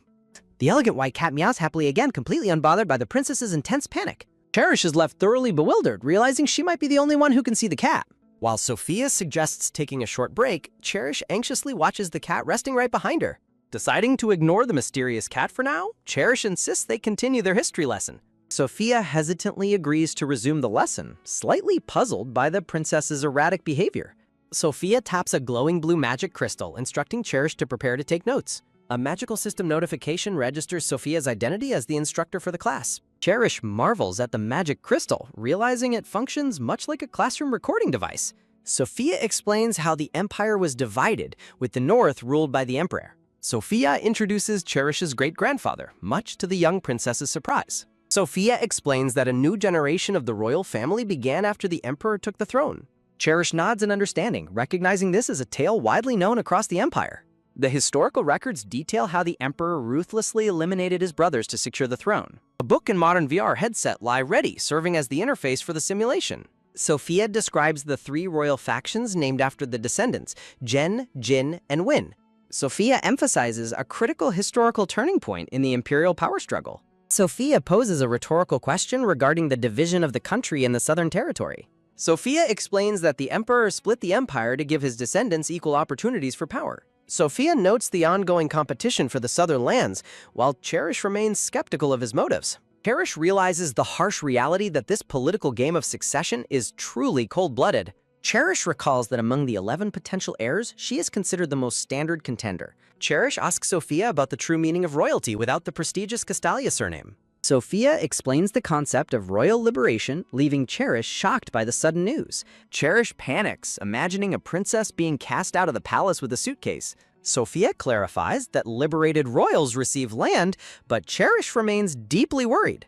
Cherish reflects on her current life, feeling her old identity fade further away. Lost in deep thought, the young princess stares quietly into the distance. Sophia continues her blackboard history lecture while the young princess sits quietly nearby. Feeling overwhelmed by her royal lessons, Cherish wonders if she can ever return home. Realizing she has nothing left back home, Cherish experiences a sudden system interruption. A sudden prompt brings Cherish back to reality, catching her completely off guard. A pink system window flickers on the couch beside Cherish as Sophia calls her. Cherish gasps in sudden surprise as she stares at the glowing glitch system window. Sophia expresses concern and asks if the princess is feeling tired from the lesson. Cherish quickly denies any exhaustion, claiming she was merely distracted by her thoughts. Concluding the history lesson for the day, Sophia gently places her chalk down. Sophia notes that the quiet observer standing behind Cherish seems unhappy with them. Sophia and Cherish turn around to check on the mysterious presence behind them. Her father stands quietly with crossed arms, observing her attention during the lesson. The white cat stretches lazily, causing Cherish to panic as it begins to move. Cherish enthusiastically claims she learned a lot today as the white cat wanders past. The elegant white cat leaps down gracefully from the sofa to the floor. Her father asks about her schedule as the white cat climbs onto his shoulder. Learning she has free time, her father invites Cherish to follow him. Cherish walks cautiously behind her father, wondering where he is leading her. In a dark daydream, her father declares her exile and orders her luggage packed. A dramatic game over screen flashes in Cherish's highly active and panicked imagination. Shaking with terror, Cherish desperately hopes her dark premonitions are completely wrong. The white cat meows affectionately, encouraging her to stay positive despite her fears. Grabbing her father's sleeve, Cherish nervously inquires about where they're going. Her father cryptically replies that it is far better to see it in person. Cherish breaks into a cold sweat, terrified that she's being kicked out. Alarms sound in Cherish's mind as she despairs over her supposedly miserable fate. Her father walks ahead silently as Cherish follows behind with a nervous gaze. Sitting quietly on the sofa, Cherish observes the glitched system screen beside her. Sophia smiles warmly, wondering if she may have misunderstood the young princess's reaction. Walking down the corridor, Cherish struggles with a flurry of conflicting system choices. Her father opens the door while Cherish warns herself to proceed with caution. Determined to handle the situation, Cherish presses confirm on her glowing virtual store. A pink magical notification pops up, confirming that a purchase has been finalized. Cherish sits quietly on the couch, waiting to see what the purchase reveals. Cherish wonders if this mysterious event is connected to her active game system. The young princess watches intently as the system reveals the purchase's opening. Looking slightly underwhelmed, Cherish patiently awaits the results of her store purchase. Cherish's expression turns completely deadpan as the reality of her choice sets in. Cherish imagines herself crying in rags after being tricked into a massive debt. A system notice warns her about hemp limitations, adding to Cherish's growing regret. A question mark appears above Cherish as she struggles to remember the third hint. A pink cartoon rabbit scolds Cherish for impulsively spending gems despite her debt. In her mind, a massive gavel crashes down, labeling Cherish as a slave. Sophia's voice calls out from the darkness, asking the princess if she is tired. Snapping out of her dramatic daydream, Cherish waves her hands frantically to dismiss it. Cherish rationalizes that she can simply purchase the item when the right opportunity arises. Sophia and Cherish turn back to face her father, who stands looming nearby. Her father stands before her with the playful white cat resting comfortably on his shoulder. Reassuring herself that she will survive, Cherish braces herself for whatever sudden outcome lies ahead. A burst of light reveals a vibrant collection of beautifully wrapped gift boxes. Gazing at the magnificent golden chandelier above, Cherish softly marvels at its stunning beauty. Her father's voice breaks the silence, noting that she seems to like the lavishly decorated playroom. Stunned by the incredible sight, Cherish wonders aloud what all of these marvelous things are. When her father reveals the entire room is a gift, Cherish can barely contain her utter shock. Cherish sheepishly reminds her father of his earlier ominous words, prompting him to clarify his meaning. Her father admits he wanted to build something grander, but his staff advised a simpler playroom. Staff members caution the Duke that excessive decorations might accidentally pose a safety hazard for the young princess. The protective concerns of her father's staff leave Cherish sweating in sheer disbelief at their worry. Father admits he feared her small, fragile heart might literally stop from too much excitement. Cherish internally screams that such a ridiculous medical emergency is absolutely never going to happen to her. She instantly regrets her impulsive store purchase, worrying she wasted precious resources too early. As Cherish dramatically breaks down on the carpet, her father watches her with a silent, bewildered expression. The princess quickly sits up in surprise when her father offers to replace the play area with another gift. The room stands as a masterpiece of design filled with colorful presents and elegant white furniture. Glistening sparkles surround Cherish as she looks around the room with heartwarming, teary-eyed appreciation. Feeling a bit shy, the young princess nervously twiddles her tiny fingers together in deep gratitude. Smiling brightly, Cherish eagerly insists that this playroom is absolutely the most fabulous place in the world. Cherish is deeply moved, realizing this entire wonderful space was crafted specifically with her happiness in mind. Eagerly pulling the lid off one of the large boxes, Cherish begins to unwrap her new treasures. Inside the gift box lies a pristine sketchbook alongside a complete set of colored drawing pencils. With wide, sparkling eyes, Cherish looks up, overwhelmed by experiencing such heartwarming kindness for the very first time. Seeing his daughter's joyful reaction, a soft, rare smile graces her father's normally stern face. Turning toward her father, Cherish cheerfully expresses her sincere gratitude for his wonderfully thoughtful presence.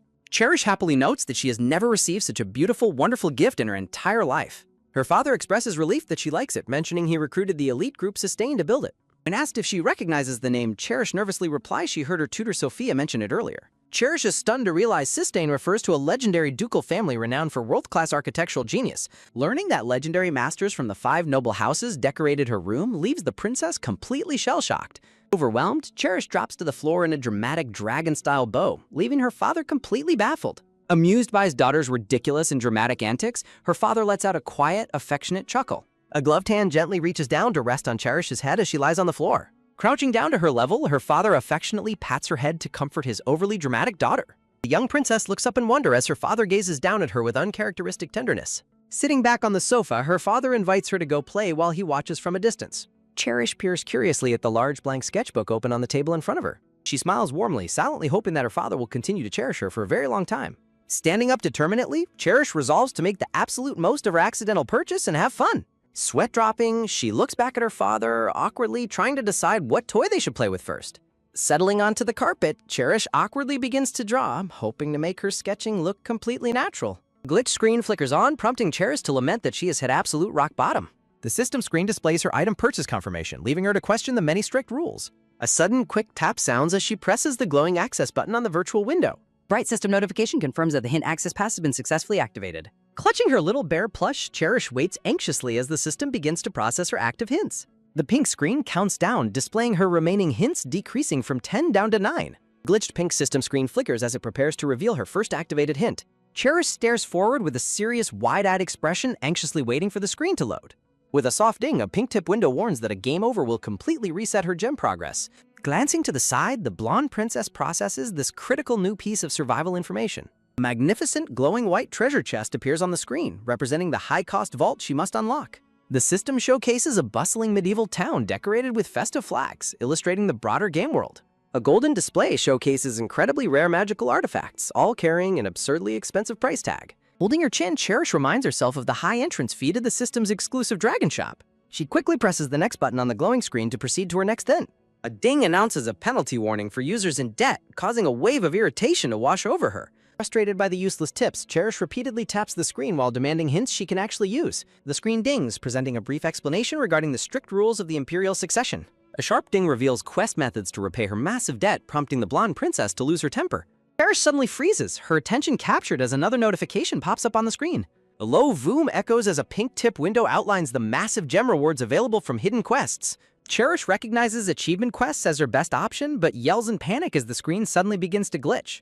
With the sharp bzzz, her remaining hint screen glitters with static and fades entirely out of existence. Cherish stands deep in thought about triggering quests, completely unaware of her father observing her from behind. With a sudden jolt, Cherish gasps as her red-haired father points out that her sketchbook remains completely blank. Sweating profusely, Cherish nervously stutters an excuse while looking down at the pristine, empty drawing paper. A dramatic dun sounds in her mind as she frantically claims she was planning to draw her father. Surprised, her red-haired father questions her, to which she eagerly flatters his handsome looks. Turning away with a soft whip, her father advises her that art takes patience, leaving her sweating in relief. Cherish breathes a quiet sigh of relief, deeply glad he did not press her for her real activities. The nearby fireplace crackles and pops warmly, casting a soft, comforting glow across the decorated playroom. Holding a purple book, her red-haired father looks back over his shoulder to acknowledge her call. He asks if she has finished drawing, encouraging her to play with her new toys. Plop, Cherish settles onto his lap, asking if her returning older brothers will dislike her. Cherish looks down with a saddened expression, expressing her deep worries about suddenly barging into their lives. The elegant white cat snores softly as it sleeps peacefully on its round cushioned chair. She imagines her two older brothers standing back to back, shrouded in an imposing and mysterious light. She reviews her brothers' profiles, noting Idsis is cunning like a fox while Gurgis is sturdy like a bear. Cherish confidently plans to charm the naive Gurgis, but recognizes Idsis as a dangerously wily opponent. Her father gently pats her head, reassuring her that his boys only care about each other. Cherish fidgets with her hands, deeply moved by her father's surprisingly warm and comforting kindness. Her father happily lifts her high into the air in a sunlit blooming garden. She happily daydreams about a festive party celebrating her official adoption into the Duke's family. Looking up with wide, serious red eyes, Cherish asks if she can pose a personal question. Sitting securely on his lap, she asks her father what a parent truly means to him. An oppressive darkness closes in as Cherish recalls a faded black and white memory from her past life. A steady beep-beep echoes in her memory of sitting beside a patient lying in a hospital bed. Long beep sounds from the heart monitor, bringing back her painful memories of hospital walls and disinfectants. She tries to grasp a distant, warm memory of her biological father's smiling face. Cherish describes a father as someone who lets his daughters sit on his lap and styles her hair. Sweat dropping, Cherish struggles to come up with other common father-daughter activities on the spot. With a dramatic dun, she adds that fathers go shopping and buy beautiful presents for their daughters. Ta-da! She envisions going to a theme park together, leaving her red-haired father completely bewildered. Her father takes her words very seriously, while Cherish sweats over his intense, stern contemplation. Cherish gasps as a sudden, heartwarming realization strikes her in the middle of her thoughts. With absolute clarity, she declares that a true father is someone who will take her side no matter what. Soft background frames the conversation as she is asked if he will take her side no matter what, to which she tearfully confirms even if she makes a mistake. Princess Cherish kneels on the marble floor, burying her face in her hands. Looking up tearfully, the small princess clutches her hands as a tall figure stands before her. Prince Vikal extends his gloved hand warmly toward her, framed by blooming pink roses. The red-haired prince stares down silently with an intense, unreadable expression on his face. Lifting the surprised little princess up, Prince Vikal reassures her that there is absolutely nothing for her to worry about. As a gloved hand gently slides a blue and white ribbon, the prince declares that a princess is always right and asks who would dare say she is wrong. With a soft rustle, Princess Cherish nervously looks up and asks what she should do if someone like Alexandra continues to harass her. Cracking his knuckles with a grim expression, Prince Vikal menacingly warns that if anyone forgets their place and dares to do such a thing, causing the terrified princess to squeak out in fear. With a heavy sigh, the red-haired prince closes his eyes, trying to calm his anger. As his hand gently slips the ribbon onto her blonde hair, Prince Vikal dismisses his dark thoughts, telling her to never mind. Princess Cherish looks back shyly, her blonde hair beautifully tied up with a blue ribbon. Prince Vikal reminds her that she requested him to tie her hair, prompting the blonde princess to admit she only said it because she was thinking about her dad. Soft light illuminates his promise that there is absolutely nothing in Castelia she cannot have. Showing her a sketchbook drawing, the prince promises that if a theme park is what she wants, he will build one and take her there. Her tiny hand reaches out, holding onto his sleeve with a gentle, reassuring grip. Overwhelmed with emotion, the little blonde princess bursts into tears of pure happiness. Princess Cherish tearfully rubs her eyes, unable to contain her deep, heartfelt gratitude. Sitting securely on his lap, the small princess clings tightly to her adoptive father. While Cherish peacefully dozes and snoozes on his chest, Prince Vikal reads a purple book until someone calls out to him. Prince Vikal demands silence because Cherish is sleeping, but Solip shakes and trembles while pleading for him to at least look at the urgent documents.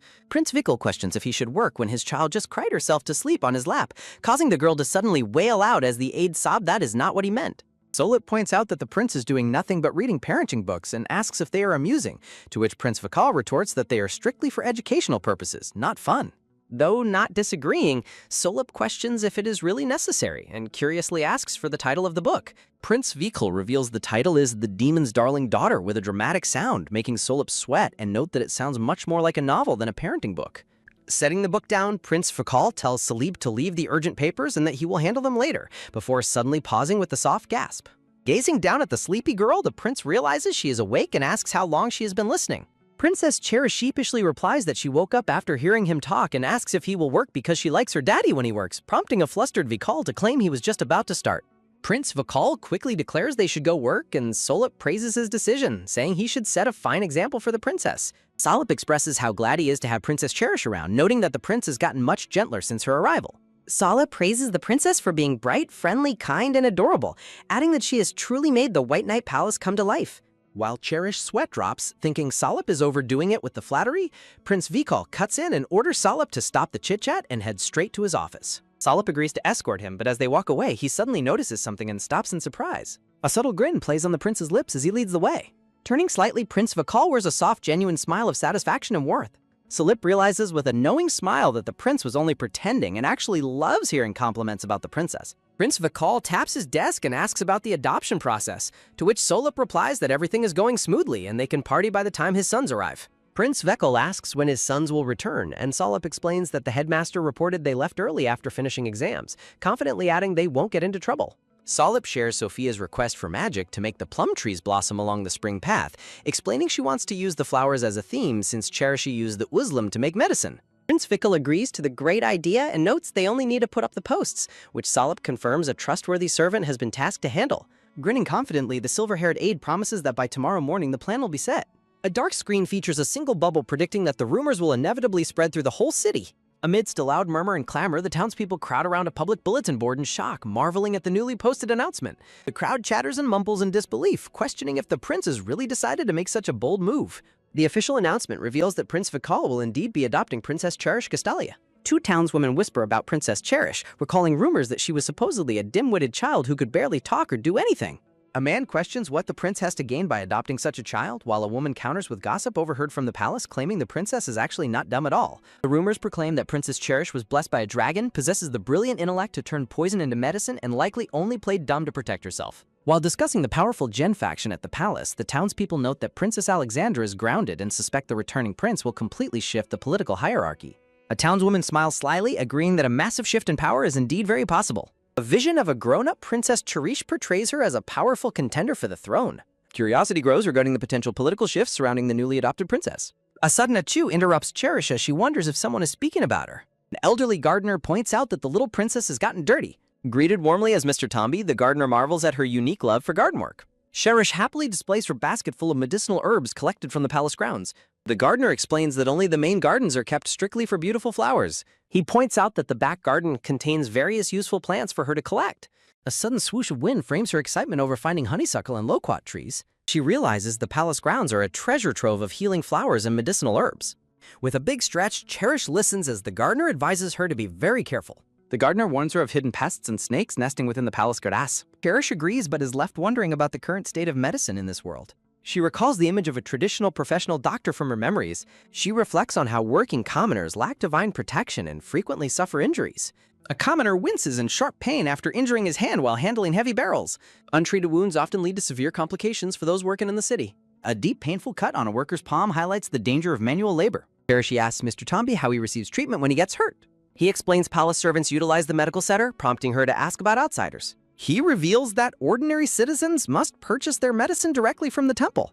A radiant illustration shows the benevolent goddess Hafnius, whom the temple serves. The grand, imposing Hafnius temple holds absolute authority over medical care in the kingdom. Cherish wonders about the prices of the temple's medicines, guessing a modest amount.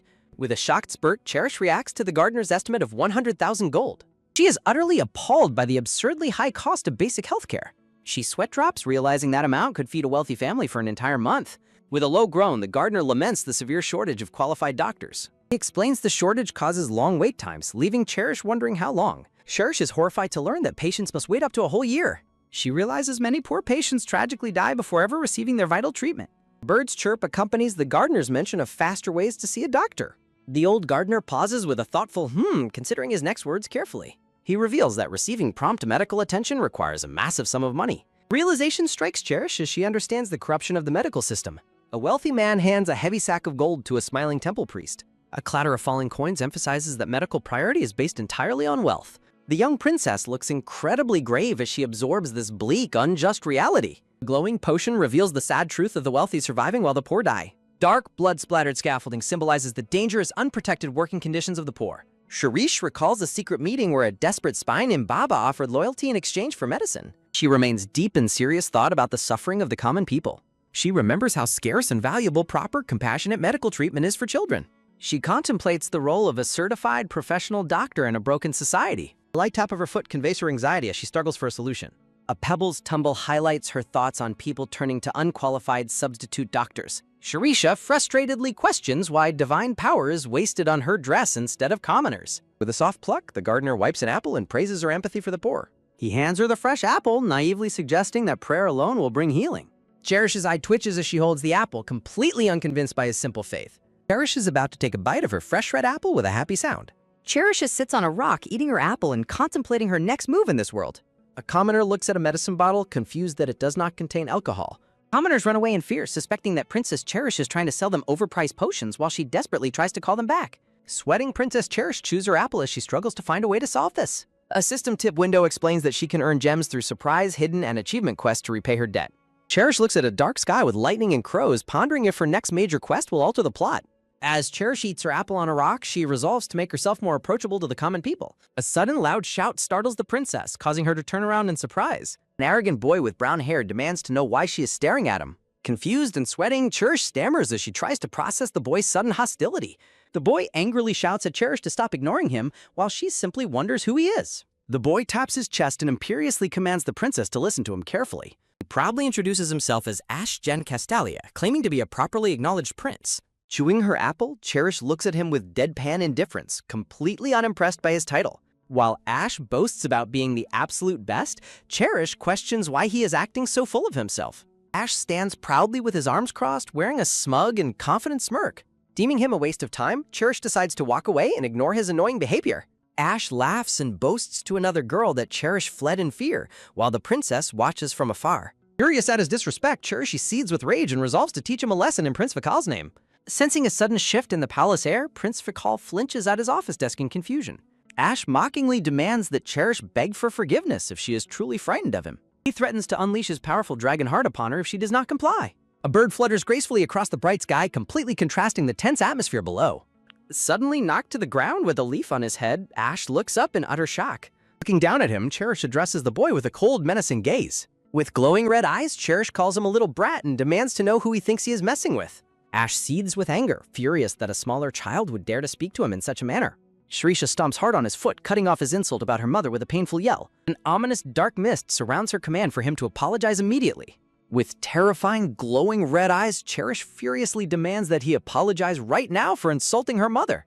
Ash flinches in absolute terror, sweating as he wonders what is happening to this supposedly weak child. Shirisha radiates a menacing dark aura, leaving the boy completely paralyzed by her intimidating presence. Terrified and sweating, Ash winces in pain as he struggles to find his words. He desperately threatens her with Princess Alexandra's wrath, claiming Cherish is merely a toy to her. Cherish smiles coldly, repeating his words about being a toy with a chilling calm. She recalls her loving adoptive father, Prince Vikal, holding her securely in his arms. Ash looks up from the ground in petrified silence, sensing her rising bloodlust. Cherise describes a highly painful, foaming red chemical solution that she threatens to pour over his scraped skin. Ash tremblingly asks if she is threatening him, and Cherish readily confirms it with a pleasant smile. She coldly warns him to never step foot in her garden again if he values his safety. Ash screams in terror and flees like a stick figure, while Cherish sticks her tongue out at him. Stretching contentedly, Cherish is glad she defended her family's honor, though she wonders if she should tell Vikal. Humming happily, the young princess decides to head back to the palace and think about it. Nearby, a hand gently taps a black sleeve, pointing out the scene unfolding in the garden. The boy points towards Cherish and explains to his companion that she is likely their cousin, Cherish. The boy is initially worried that Cherish might get hurt, but stops in absolute shock as she overpowers Ash. Watching the display with amusement, his companion scoffs in surprise at the little princess's hidden strength. Sitting in an autumn tree, the blonde boy Gurgis praises Cherish as being quite impressive to his maroon-haired brother. The maroon-haired boy, eyed, expresses his reluctance to get involved, fearing their father will find out they were hiding. Rumors of the young princess's medicine-making prompt the brothers to consider bringing her to their grandfather. Smiling warmly, Gurgi suggests that the girl's skills might finally offer a cure for their grandfather. With a light tap of his boots landing on a branch, Id questions if she can really cure him, while Gurgis plots to gain favor. Id skeptically asks for his brother's plan, pointing out that the princess just chased Ash away.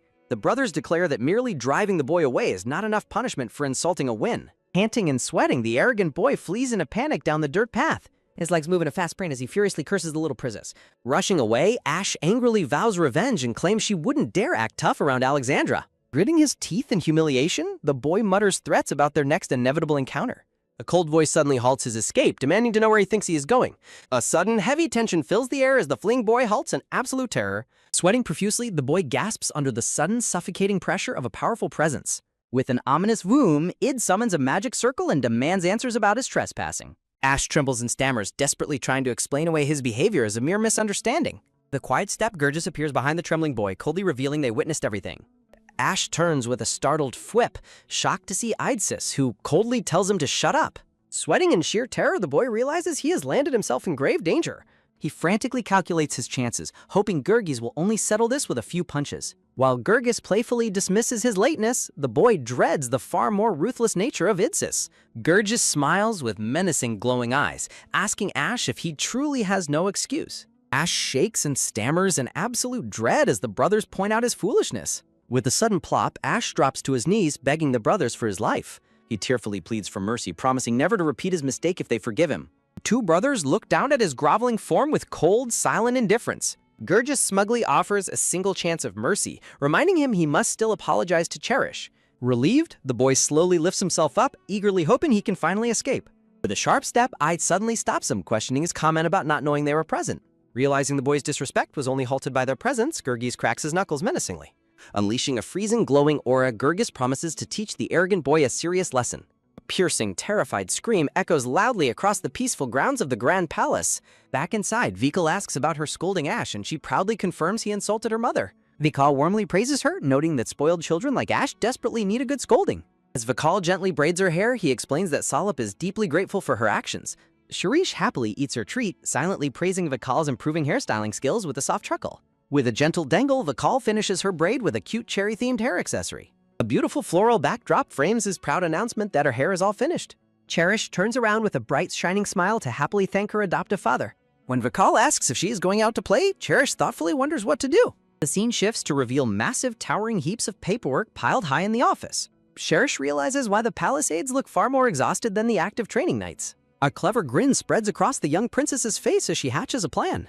Cherish excitedly realizes she can earn valuable system gems by curing the aides' intense fatigue. When she offers to make the Muslim tea, the aides are deeply moved to tears. Overwhelmed with gratitude, the aides praise her kind heart and eagerly offer her a seat. With a quick zip, the aides set up a cozy chair and hand her a sketchbook. Flapping open the sketchbook, Cherish feels slightly guilty while plotting the best fatigue remedy. Her large pink eyes suddenly widen in surprise as she spots a distraction nearby. A soft quick tap sounds on the floor as a small white paw steps forward. An adorable white cat wearing a large red ribbon meows sweetly to introduce itself. With a soft plop, the mischievous cat settles itself directly onto Vikal's important desk documents. The red-haired man diligently writes at his desk as the white cat meows sweetly. Holding her pencil, the young blonde princess gazes intently at her blank sketchbook. Scritch-scratch sounds echo as Cherish begins sketching a simple drawing of a cat. A stylized pink rabbit wearing a collar with a digital timer stands playfully. With a heavy sigh, Vikal notes that his paperwork is finally nearing completion. Cherish steps forward, raising her drawing to ask about the white cat's presence. Vikal stares at her sketch with a look of quiet confusion and mild surprise. A sudden flinch crosses the red-haired man's face as he processes her unexpected question. The drawing clearly depicts the white cat with her name written directly above it. Vikal turns to the princess and asks if she has seen this cat before. Holding the sketchbook, Vikal continues to question her about seeing the mysterious white cat. The young princess looks sweatily concerned, questioning if she was not supposed to see it. Cherish stammers that she can see it clearly while Vikal watches her in silence. A sharp snap of his fingers sparks a magical current through the air. With a sudden jump and a bright zing, the cat startles Cherish into a gasp. Vikal explains his surprise because most ordinary people are completely unable to see magical familiars. The white cat lands with a soft hop onto the wooden floor. The text introduces the white cat as Vikal's personal familiar named Mule. Mule sits comfortably on Vikal's shoulder while letting out a soft meow. Cherish reacts with immense surprise, repeating the concept of a magical familiar in awe. While the princess wonders why she can see it, Vikal explains that her ability is unique. The description explains that seeing familiars requires magical powers at the half-dragon level. A magical blue crystal floats serenely above a gloved hand within glowing magic circles. The narrative notes that familiars are granted only to the strongest members of the family. Cherish looks down in quiet thought, pondering the concept of possessing half-dragon level powers. Small hands gently gather a faint glowing pink mist that sparkles in the air. Vikal taps her forehead with a soft click, telling her the matter is simple. Patting her head, Vikal explains she is a special princess blessed with a dragon strength. Vikal suggests she ask her cousins, Idsis and Gurgis, to show her their familiars. A soft light envelopes baby Cherish as she cries gently inside her wooden cradle. The text suggests a familiar might have left her at birth due to her slow development. The blonde princess narrows her pink eyes, deep in thought about her past. The winking pink rabbit stands as Cherish. She suddenly remembers its mysterious digital collar. A sudden gasp escapes the young princess as she puts the puzzle pieces together. Cherish urgently asks her father if he has ever seen the Emperor's legendary familiar. Vikal answers that he has never seen it because the Emperor keeps it hidden. The shadow of the Emperor stands alongside the pink rabbit who holds a secret scroll. Cherisha wonders if the strange rabbit she saw indeed belongs to the powerful Emperor. A loud smash and a sudden cry of pain violently interrupt her deep thoughts. Cherish turns around with a sudden whip, frantically demanding to know what happened. A young maid in a black uniform kneels on the floor, stammering an apology. She tearfully explains she broke the teapot, while Cherish feels relieved it wasn't worse. While the maid cleans the mess, Cherish lets out a relieved phew. The maid fumbles with the broken porcelain, her hands covered in irritated red rashes. Cherish notices the raw irritation and asks the maid what happened to her hands. The maid explains she was cleaning old candlesticks yesterday, causing possible metal poisoning. Looking at the old candlesticks, Cherish realizes the maid has a severe metal allergy. The maid smiles reassuringly, telling the young princess not to worry about her hands. A scratching sound echoes as the maid continues to scratch her painful, irritated skin. Cherish desperately wishes for antihistamines, knowing such modern medicine does not exist here. The young princess carefully holds a decorated white ointment container with a green cross. A sudden jolt startles the maid as Cherish enthusiastically proclaims she has ointment to help.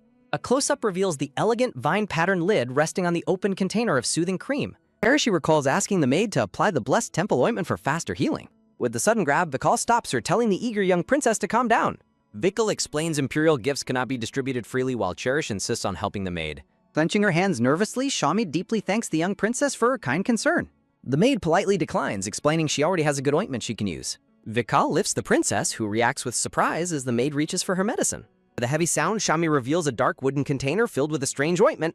The princess turns with a sudden whip, coughing and recoiling from a terrible, rotten smell. Cherish falters in disgust, asking Shami when she bought the rancid-smelling ointment. Shami holds her chin in deep thought, trying to remember when she purchased it. Shami explains she bought the expensive luxury ointment containing poppy extract 10 years ago. Cherish covers her mouth in horror, sweating profusely at the shocking revelation. The young princess realizes in dismay that people here have no concept of expiration dates. An illustration shows thorny poppy vines introducing the dark nature of the poppy flower. The narration explains that juice distilled from poppy flowers is used to make dangerous drugs. Cherish realizes in sheer panic that Shami has been applying highly addictive opium to herself. Cherish clenches her dress, desperately reminding herself to remain calm in this alarming situation. The narrative notes that poppies were historically used as pain relief due to narcotic properties. A bright greenhouse backdrop frames the realization that these flowers grow in the imperial palace. Cherish urgently commands the confused maid to throw the dangerous ointment away immediately. Cherish claims it is too old, but the maid questions if older ointment is better. Cherish grabs her head in absolute frustration, screaming in despair at the maid's logic. She resolutely decides she must eliminate this dangerous, outdated way of medical thinking. A sudden sharp ding sound chiming through the air startles the young blonde princess. A pink screen announces a new quest episode to resolve Shami's old ointment issue. Cherish complains about the greedy system charging nearly 1,000 gems for a quest. With a gentle pat, Vikal reassures Cherish that he will send Shami for proper treatment. Shami is devastated, tearfully pleading not to be stopped from serving the adorable princess. Vikal crosses his arms, offering to cancel her medical leave if she promises caution. Sweating nervously, Shami eagerly agrees to get treated and return as soon as possible. Vikal tells Cherish it is time to go play, but she begs to stay longer. Busy palisades rush around while Cherish secretly plots to create an energy recipe. The blonde princess looks glum as she reluctantly accepts Vikal's decision to dismiss her. Sighing in disappointment, the princess walks down the hallway after being kicked out. Glancing to the side, Cherish wonders when the annoying system window will finally disappear. With a soft zoom, the pink quest screen hovers persistently directly beside her face. Cherish complains about the system demanding so many gems for an important medical quest. Turning with a sudden whip, the princess huffs, demanding a discount on the episode. The pink system window begins to sweat, displaying a polite prompt asking her to wait. A sharp ding sounds as the system updates with a discounted price of 998 gems. Teresha screams in irritation, questioning if a single gem is considered a real discount. Stomping her feet angrily, Cherish completely dismisses the cheap offer and walks away. A bright ding echoes as the desperate system quickly drops the price to 950 gems. Another ding rings out as the persistent system lowers the cost to 900 gems. Cherish glances back, noting the system's desperation to make her buy the quest episode. The pink system window presents its sweating final offer locked at exactly 900 gems. Cherish reluctantly decides that a 90-gem discount is enough of a bargain to accept. Small hand reaches forward, pressing the glowing pink confirmation button. With a sharp sizzle, the screen vanishes as the blonde princess reluctantly accepts. The maid smiles warmly despite the raw, painful rashes covering her hands. A soft sigh of relief echoes as the system interface displays a relieved, sweating emoticon. A soft wish, the remaining pink window completely dissolves before the princess. A sudden gasp of confusion escapes the princess as she reacts with sheer shock. A dramatic thud echoes as a massive quest screen details an impossibly large medical mission. The young princess walks slowly down the empty hallway, completely overwhelmed by the quest. A bright system notification floats in the air confirming the grand achievement quest. Chirisha initially considers the quest a good opportunity, but she hesitates at the hidden catch. The princess panics, questioning how she can possibly treat so many people within the time limit. Countless ordinary townspeople wander the stone streets completely unaware of the looming medical crisis. A loud shout of frustration echoes from the Grand Palace, protesting the unfair system demands. The next day arrives with soft chirps of sparrows sitting peacefully on green branches. Feeling tired, Cherish realizes making calendula-infused oil is her only viable option to succeed. The blonde princess sits awake in bed, sporting heavy bags under her exhausted eyes. Cherish contemplates the month-long production time and the overwhelming task of distributing the medicine. Sweat drips down her face as she struggles to find a realistic solution. Cherish weeps in despair, declaring the impossible task completely unachievable even for royalty. With a sharp clack, Sophie enters the room to greet the early rising princess. Sophie politely announces that breakfast is ready and offers to escort the young princess. A heavy sigh escapes the princess while Sophie begins preparing her clothes at the wardrobe. Sophie asks if she is worried about Shami, and Cherish softly confirms her concern. Sophie reassures her that Shami is receiving excellent medical care and won't touch metals again. Sophie promises to pick a beautiful dress to prepare her for some very important guests. Sophie offers a warm, reassuring smile to lift the young princess's dampened spirits. Loud brassy notes sound as golden trumpets blare to announce the grand arrival. Musicians in red uniforms line the long red carpet performing a grand welcome ceremony. Dressed in an elegant outfit, the twin-tailed princess nervously asks Sophie if she looks acceptable. Vikal, Cherish, and Sophie stand together at the grand entrance, awaiting the guests. Firm steps sound along the red carpet as the long-awaited guests finally approach. Two young princes, one with red hair and one with blonde, walk forward confidently. With a sudden halt, the boys greet their father, who calmly welcomes them home. The narrative notes that a formal introduction is necessary before the official welcoming festivities. Vikal instructs the startled young princess to greet her newly returned brothers. With a soft tisk, the red-haired brother remains silent while the friendly blonde brother waves. Cherish looks up with wide eyes and speaks a shy, cute greeting to them. Cherish poses with utmost charm, introducing herself as their adorable little sister. The red-haired brother reacts with immediate disgust, while the blonde brother simply laughs at her. Slow steps sound as the blonde brother notes she is cleverly acting cute for them. A dark, calculating atmosphere settles as the blonde brother begins analyzing her behavior. The blonde prince leans in close, whispering to ask if this is part of her plan. He maintains his intense gaze, questioning her true motives behind the innocent act. A sudden shudder runs through Cherish as she is caught off guard by his sharp perception. Cherish mentally curses Idsis as a cunning fox for immediately seeing through her act. A mysterious smile plays on the blonde prince's lips as he observes her reaction. With a gentle pat, Idsis claims he was joking and welcomes his perfect new sister. Vikal instructs his sons to play with Cherish so they can get to know each other. Idsis places a hand over his chest, confidently promising his father they will play together. With a happy squeal, Cherish hugs our grumpy red-haired brother, promising to be good siblings. A pale finger gently taps the red-haired brother's shoulder, calling out to him. Idsis suggests heading to their secret base, an idea that Gurgis enthusiastically supports. Confused by the unfamiliar term, Cherish wonders what a secret base could be. The brothers explain that their secret base is a secluded hideout hidden from adults. When Idsis asks if she wants to see it, the young princess enthusiastically agrees. The red-haired brother gently takes her small hand to lead the way. Turning back with a smile, Idsis tells them it is time to depart. With a sudden powerful voom, a brilliant golden magic circle materializes to teleport him. Startled by the sudden activation of magic, the young princess gasps in surprise. A sudden, loud scream of surprise echoes as the magical transport takes effect. With a rushing swoosh, the twins safely guide their little sister through the teleportation. A bright flash and a sharp whish illuminate the treehouse as they arrive.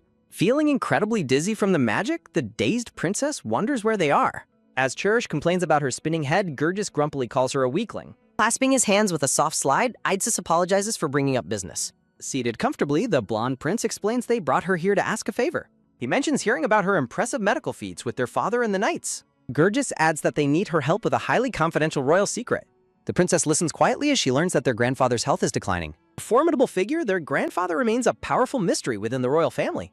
Explaining their grandfather is over 2 centuries old, Idsis proposes a strategic offer. The blonde prince points out that Cherish is surrounded by palace enemies. He reminds her of the harassment from Alexandra and Ash, who dislike her. Cherish sits in silence, realizing the stark truth of her precarious situation. The blonde prince offers a reassuring smile to ease her obvious worries. With a swift, sudden swish, Idsis promises that their alliance would change everything. Startled, the princess learns they will protect her if she cures their grandfather. He vows that the powerful twins will serve as her personal protective shields. Cherish falls into deep contemplation, carefully weighing the twins' tempting proposal. A quiet memory shows the young princess observing her grandfather resting in bed. With a gentle, comforting pat on her head, Gurgis reassures her. He gently reminds her that as a 4-year-old, she bears no blame. Gurgis playfully warns her about Idsis' demands, prompting a cheerful protest from him. Gurgis kindly reassures her that they will still protect her even if she refuses. Touched by their genuine care, a warm smile spreads across Cherish's face. Turning back to the matter at hand, Idsis begins to list the symptoms. He details the grandfather's mysterious symptoms, including skin rashes, headaches, dizziness, and stomach pain.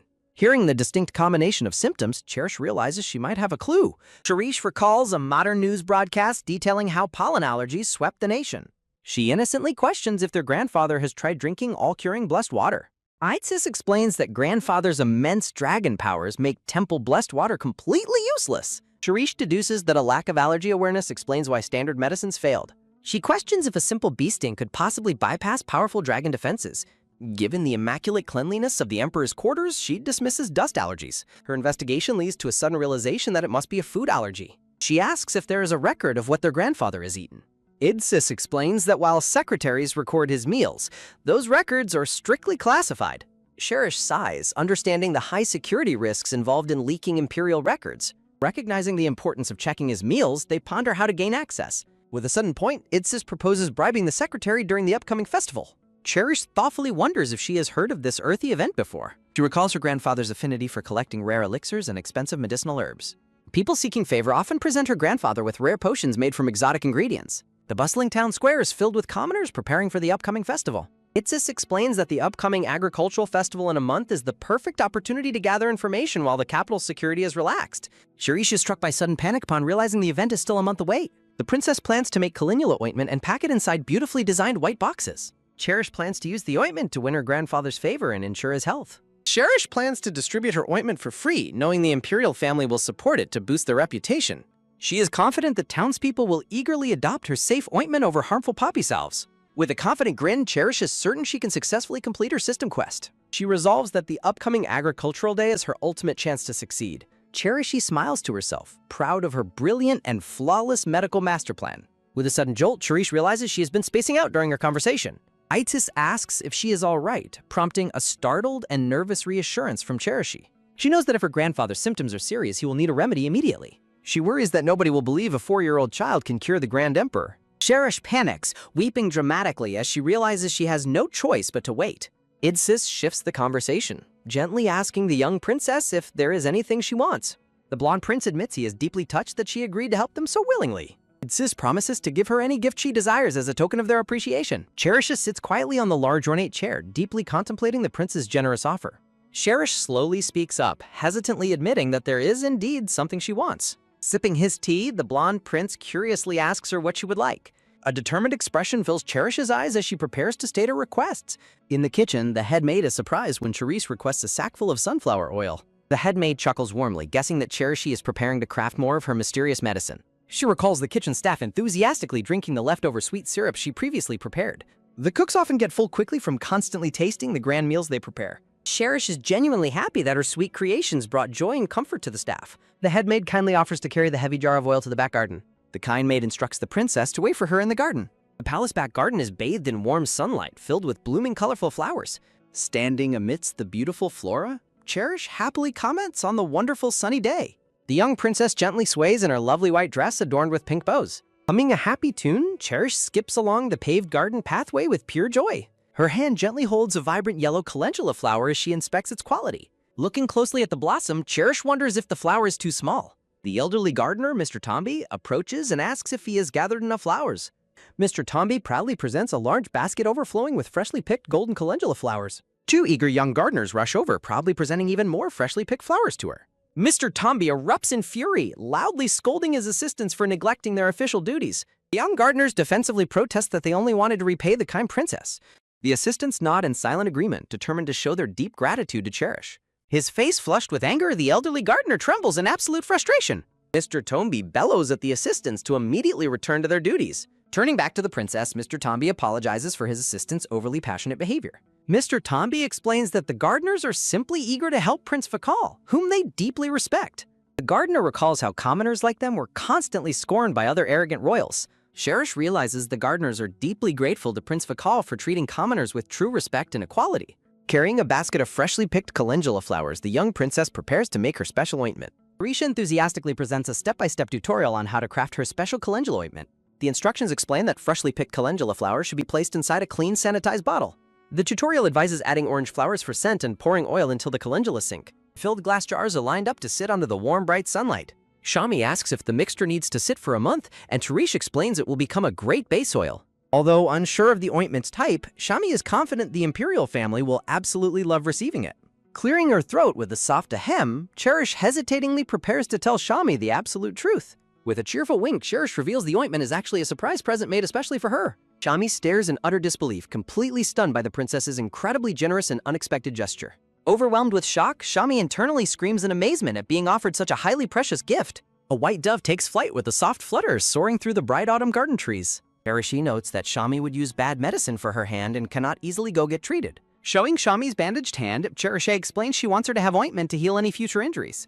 Teary-eyed and deeply touched by the princess's kindness, Shami clasps her hands together in profound gratitude. Sobbing dramatically, Shami vows to serve her forever, prompting a startled and confused protest from Cherish. Shami weeps with a loud wah while hugging the princess tightly, crying that she has never received such a gift. Shami tackles her in a tight hug, prompting a sudden startled awe from Cherish. Walking through the quiet garden, an older voice wonders if Shami will be all right working alone. The head maid and gardener discuss their curiosity regarding the final outcome of the calendula ointment. They recall the princess's previous success in brewing a highly effective medicinal tea using uslam. Mr. Tomby suggests helping the princess, but the head maid assures him there is no need. Shami tearfully clings to the dazed princess, who can only cry out in dizzy bewilderment. Watching the scene, the head maid chuckles and notes that the princess is doing just fine. As they carry massive clay jars, Shami calls out to Cherish to ask a quick question. Shami wonders if using fermentation magic would speed up the process, catching Cherish off guard. Cherish contemplates that applying fermentation magic might result in a completely different unwanted medical product. Giggling nervously, Cherish admits she has never actually tested the magic spell on this ointment. Shami suggests testing the spell on just one bottle, and Cherish enthusiastically agrees to try. The head maid fondly recalls her grandmother, sparking the young princess's immediate and curious interest. The head maid explains that households used home remedies before citizen medicine making was strictly banned. The rising Hafnia's temple banned all homemade remedies, labeling the practice as wicked witchcraft. Cherish understands standardizing medicine is good, but is saddened that traditional healers were called witches. The gentle slip, a beautiful crown of fresh pink flowers, is placed on her head. The narration notes that while witch hunts have passed, people have lost ancient medical wisdom. Wearing the lovely flower crown, the young princess looks up in pure delight and surprise. The head maid warmly chuckles, praising the princess for looking absolutely adorable in her crown. Sharish asks to learn flower crown crafting for her father, which the head maid happily approves. The head maid secretly hopes the princess's actions will eventually restore proper medical freedom and standards. Prince Vikal stands elegantly in the sun-drenched garden, holding a beautiful heart-shaped gift box. With a dramatic dun, a brown-haired woman with glasses insists they must make the upcoming adoption party as fancy as possible. She stresses that the unique celebration of Her Highness's adoption deserves a truly unforgettable party. Prince Vikal hopes Cherish likes the party as he signals with a sudden snap of his black-gloved hand. With a rushing swoosh, white blossoms cascade beautifully in the wind under a clear sky. Standing amidst blowing petals, the red-haired prince looks off into the distance with a serious expression. The brown-haired woman with glasses on her head enthusiastically praises the princess's incredible talent. Arriving with a sudden foosh of magic, the twins state they could smell the sweet fragrance from the palace. Sneezing with a sudden achoo, the red-haired brother says they couldn't possibly miss their sister's party. With a cheerful smile, the blonde brother uses magic to summon a massive tumble of colorful presents. The glasses-wearing woman notes these are the most presents a princess has ever received, while Vikal suspects they are trying to impress him. With a swift motion, Prince Vikal reaches for the gift box while expressing gratitude for Cherish's kind gesture. A magical voice announces that it is finally time to introduce the guest of honor for today's special celebration. Standing elegantly in his formal attire, Prince Vikal snaps his fingers to activate a magical spell. A vibrant blue and pink magic circle crackles with electric energy as it is summoned. Beams of bright pink light shoot high into the sky, creating a spectacular display. In the garden, Madame Maya informs Cherish that Prince Vikal has prepared a grand surprise just for her. Wearing her delicate flower crown, Cherish is surprised and wonders if the grand preparation is really meant for her. Watching pink petals float down, the young princess reaches out her hand in pure amazement. Looking around the beautifully decorated garden filled with colorful banners and floating presents, Cherish happily admires the scenery. Gazing at a massive, beautifully decorated multi-tiered cake, the young princess wonders in disbelief if it is truly hers. The palace garden is beautifully decorated with numerous presents piled up near the pathways. Light brown leather shoe steps firmly onto the paved stone pathway of the decorated garden. The twin princes arrive, with the blonde brother warmly welcoming Cherish, while his red-haired twin teasingly calls her short. The red-haired twin brother praises Cherish's flower crown, prompting her to happily ask if she looks good. The blonde twin asks Cherish for a crown of his own, while the red-haired brother reacts in complete shock. Cherish runs over to her father, Prince Vikal, who is sitting at the dining table. Smiling brightly, Cherish proudly presents a beautiful flower crown to her father, declaring that he comes first. Wearing the flower crown, Prince Vakal looks absolutely divine, much to his son's shock and Cherish's deep admiration. Cherisha enthusiastically offers flower crowns to both of her brothers, prompting a startled and reluctant reaction from Gaius. The blonde prince charmingly requests Cherish to place the crown on his head, annoying his red-haired brother. While Jais gladly stands aghast, Idsis gladly wears his flower crown and asks why his twin is making such a big fuss. Jais loudly objects to wearing the crown, but Cherishi insists he must do so to be a good brother. Gis hesitantly mutters an excuse under his breath, which the young princess claims she cannot hear at all. Cherishi quietly threatens to give the flower crown to someone else if Gis refuses to wear it. Blushing deeply, the red-haired prince shyly admits that he finds the flower crown too soft and tender for him. Hearing his brother's embarrassing description, the blonde prince chuckles while Cherish looks on with a puzzled expression. Cherishi playfully teases Guess for his poor vocabulary, prompting a highly defensive and angry shout from him. Reacting quickly, the red-haired prince snatches the flower crown from Cherish, claiming it belongs to him. Cherish informs Gaius of her newly made rule requiring him to wear the crown if he takes it. Reluctantly giving in, Gaius mutters that the rule is childish, but finally places the flower crown on his head. Gaius proudly insists he's handsome rather than pretty, while his smiling blonde twin asks Cherish if he looks pretty. Playful fingers gently pinch the young princess's chubby cheeks, catching her off guard. With a gentle lift, Prince Vakal warmly raises Cherish into his arms amidst the falling pink blossoms. Holding Cherishi close, Prince Vakal smiles warmly at his daughter in a tender, loving embrace. Wearing her colorful flower crown, Cherish smiles with pure happiness and contentment. The entire family gathers in the festive garden, celebrating together amidst colorful banners and a giant cake. Resting in her father's safe embrace, Cherish happily reflects on the true meaning of a loving family. Looking around at the happy faces, Cherish suddenly realizes that some important family member is missing. When Cherish curiously asks about their mother's whereabouts, the blonde brother hesitantly reacts to her unexpected question. Noticing her brother's sudden somber expressions, Cherish panics and internally worries that their mother might have passed away. The young princess frantically recalls how mothers are often absent in romantic fantasy stories and game lore. The blonde prince suddenly breaks into a quiet chuckle, highly amused by his little sister's active imagination.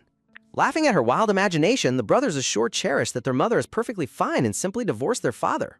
The blonde prince happily explains that their mother was simply too brilliant and free-spirited to remain confined inside the palace. Handing Cherish a cherry, Idsis explains that their brilliant mother now serves as the headmistress of their elite academy. Clutching the cherry, Cherishi repeats the word with wide eyes, completely amazed by her mother's impressive title. The narration notes that their highly intelligent mother is the proud headmistress of the elite Special Yensa Academy. A silhouette of the elegant blonde-haired mother stands gracefully against a stained glass window. Cherish pumps her fists in absolute excitement, completely thrilled by her mother's cool and impressive profession. Cherish eagerly expresses her desire to meet her, while Idsis hints that their mother might want to remarry upon hearing about the adoption. Suddenly remembering something, Prince Vakal calls out to his daughter amidst the festive garden. Vakal asks Gurgis about his missing report card, causing the young red-haired prince to flinch in panic. Prince Vakal demands Gurgis deliver his report card by tomorrow, leaving the boy in despair while Cherishi mentally chides her brother. Prince Vakal generously tells his daughter to open any of the massive gifts she desires. Cherish happily agrees and heads toward the towering piles of colorful presents waiting for her. Clutching a beautiful pink gift box, Cherish marvels at the incredible reality of being a princess. Though she initially stressed over avoiding a game over, Cherish feels comforted by her new family's warmth. The sudden sound of a crackling buzz breaks her thoughts as Cherish realizes she cannot afford another game over. A bright pink system window suddenly appears, asking if she wants to use one of her remaining hints. Cherish is surprised by the option to purchase more hints, suspecting a system scheme to drain her gems. Deciding to take a chance, the young princess commands the system to display a hint.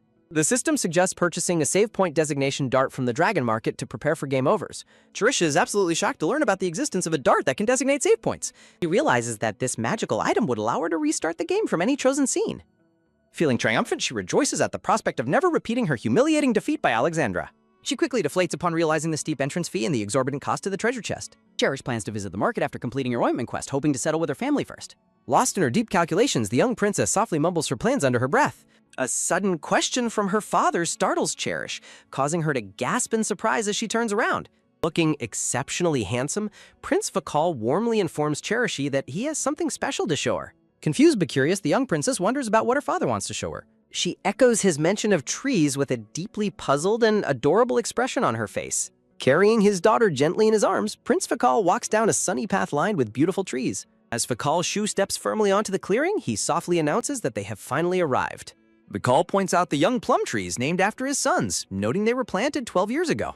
He explains the family tradition where fathers plant a named tree for every newborn child of the family. Upon hearing that her father is planting her very own tree today, Cherish squeals in absolute delight. Vikal calls for the gardener, who promptly arrives carrying a shovel and a beautiful potted blossom tree. Prince Vikal reaches out his black-gloved hand to take the shovel from the gardener's grasp. Cherish is amazed, knowing her father could easily plant the tree in an instant using magic. Instead of using his immense magical powers, Prince Vikal chooses to dig the soil using his own hands. Watching her father work, Cherish feels her heart race with deep excitement and profound warmth. Vikal finishes planting the tree, which features a beautiful, glittering sign bearing Cherish's full royal name.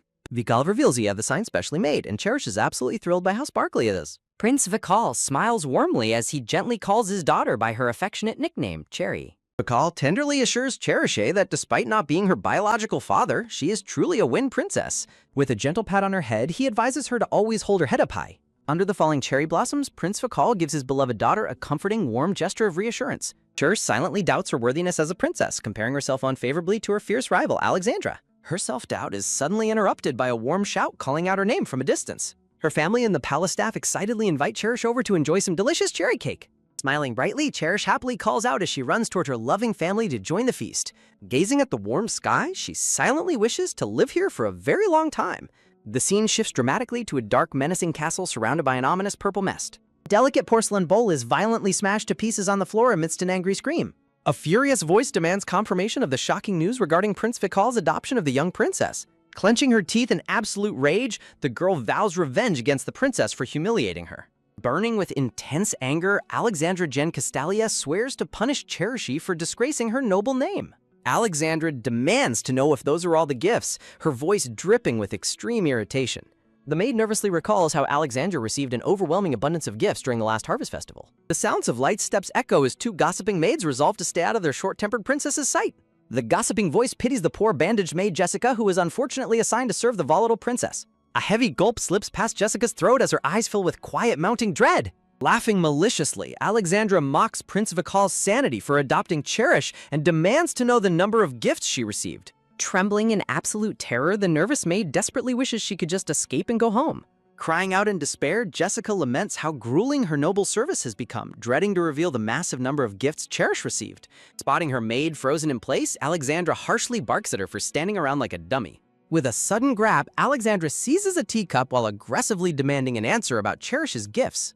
Jessica clenches her fists and braces herself in fear, fully expecting her temperamental mistress to strike her again. Speaking up hesitantly, Jessica explains that Cherish received all the gifts originally intended for Alexandra. The silver-haired Prince Itzis casually enters the room, revealing that Cherish received over 3,000 gifts. With a sudden whip, Jessica flinches in surprise as the prince makes his silent entrance behind her. Casting a sideways glance, the unsettled maid thinks to herself that Prince Itzis always gives her the creeps. The maid observes that Itzis walks in complete silence, accompanied by an eerie, seemingly living shadow.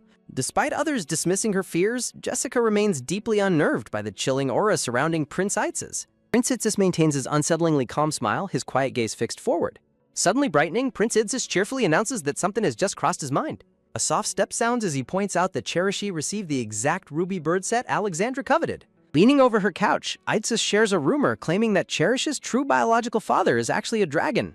Clenching her teeth, Alexandra angrily dismisses the dragon rumor, insisting that the newly adopted princess is simply deceiving everyone. With a gentle pat, Itzis offers a mockingly sympathetic gesture to console the seething Alexandra. Leaning in close, Itzis conspiratorially reveals that Cherish is illegally brewing medicine and that a new pope is coming. Alexandra's face lights up maliciously as she plots to expose Cherish's illegal activities to the incoming pope. Alexandra commands her maid to discover the Pope's arrival date under the guise of preparing an inauguration gift.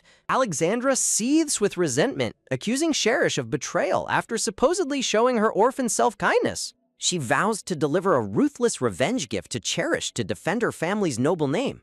Rising with a swift stand, Alexandra orders her subordinates to contact Genovia to investigate the young princess. Alexandra smiles wickedly, declaring that it is finally time to do some underhanded spying. A full month passes and the story shifts back to the beautiful, towering spires of the royal palace. An outraged whale escapes Cherish as she dramatically protests that something is completely unfair. Burgess fires back with an annoyed Hudge, questioning why keeping his familiar secret is such a big deal. With a low groan, Gurgis tries to walk while Cherish desperately clings to his leg, begging to see his familiar.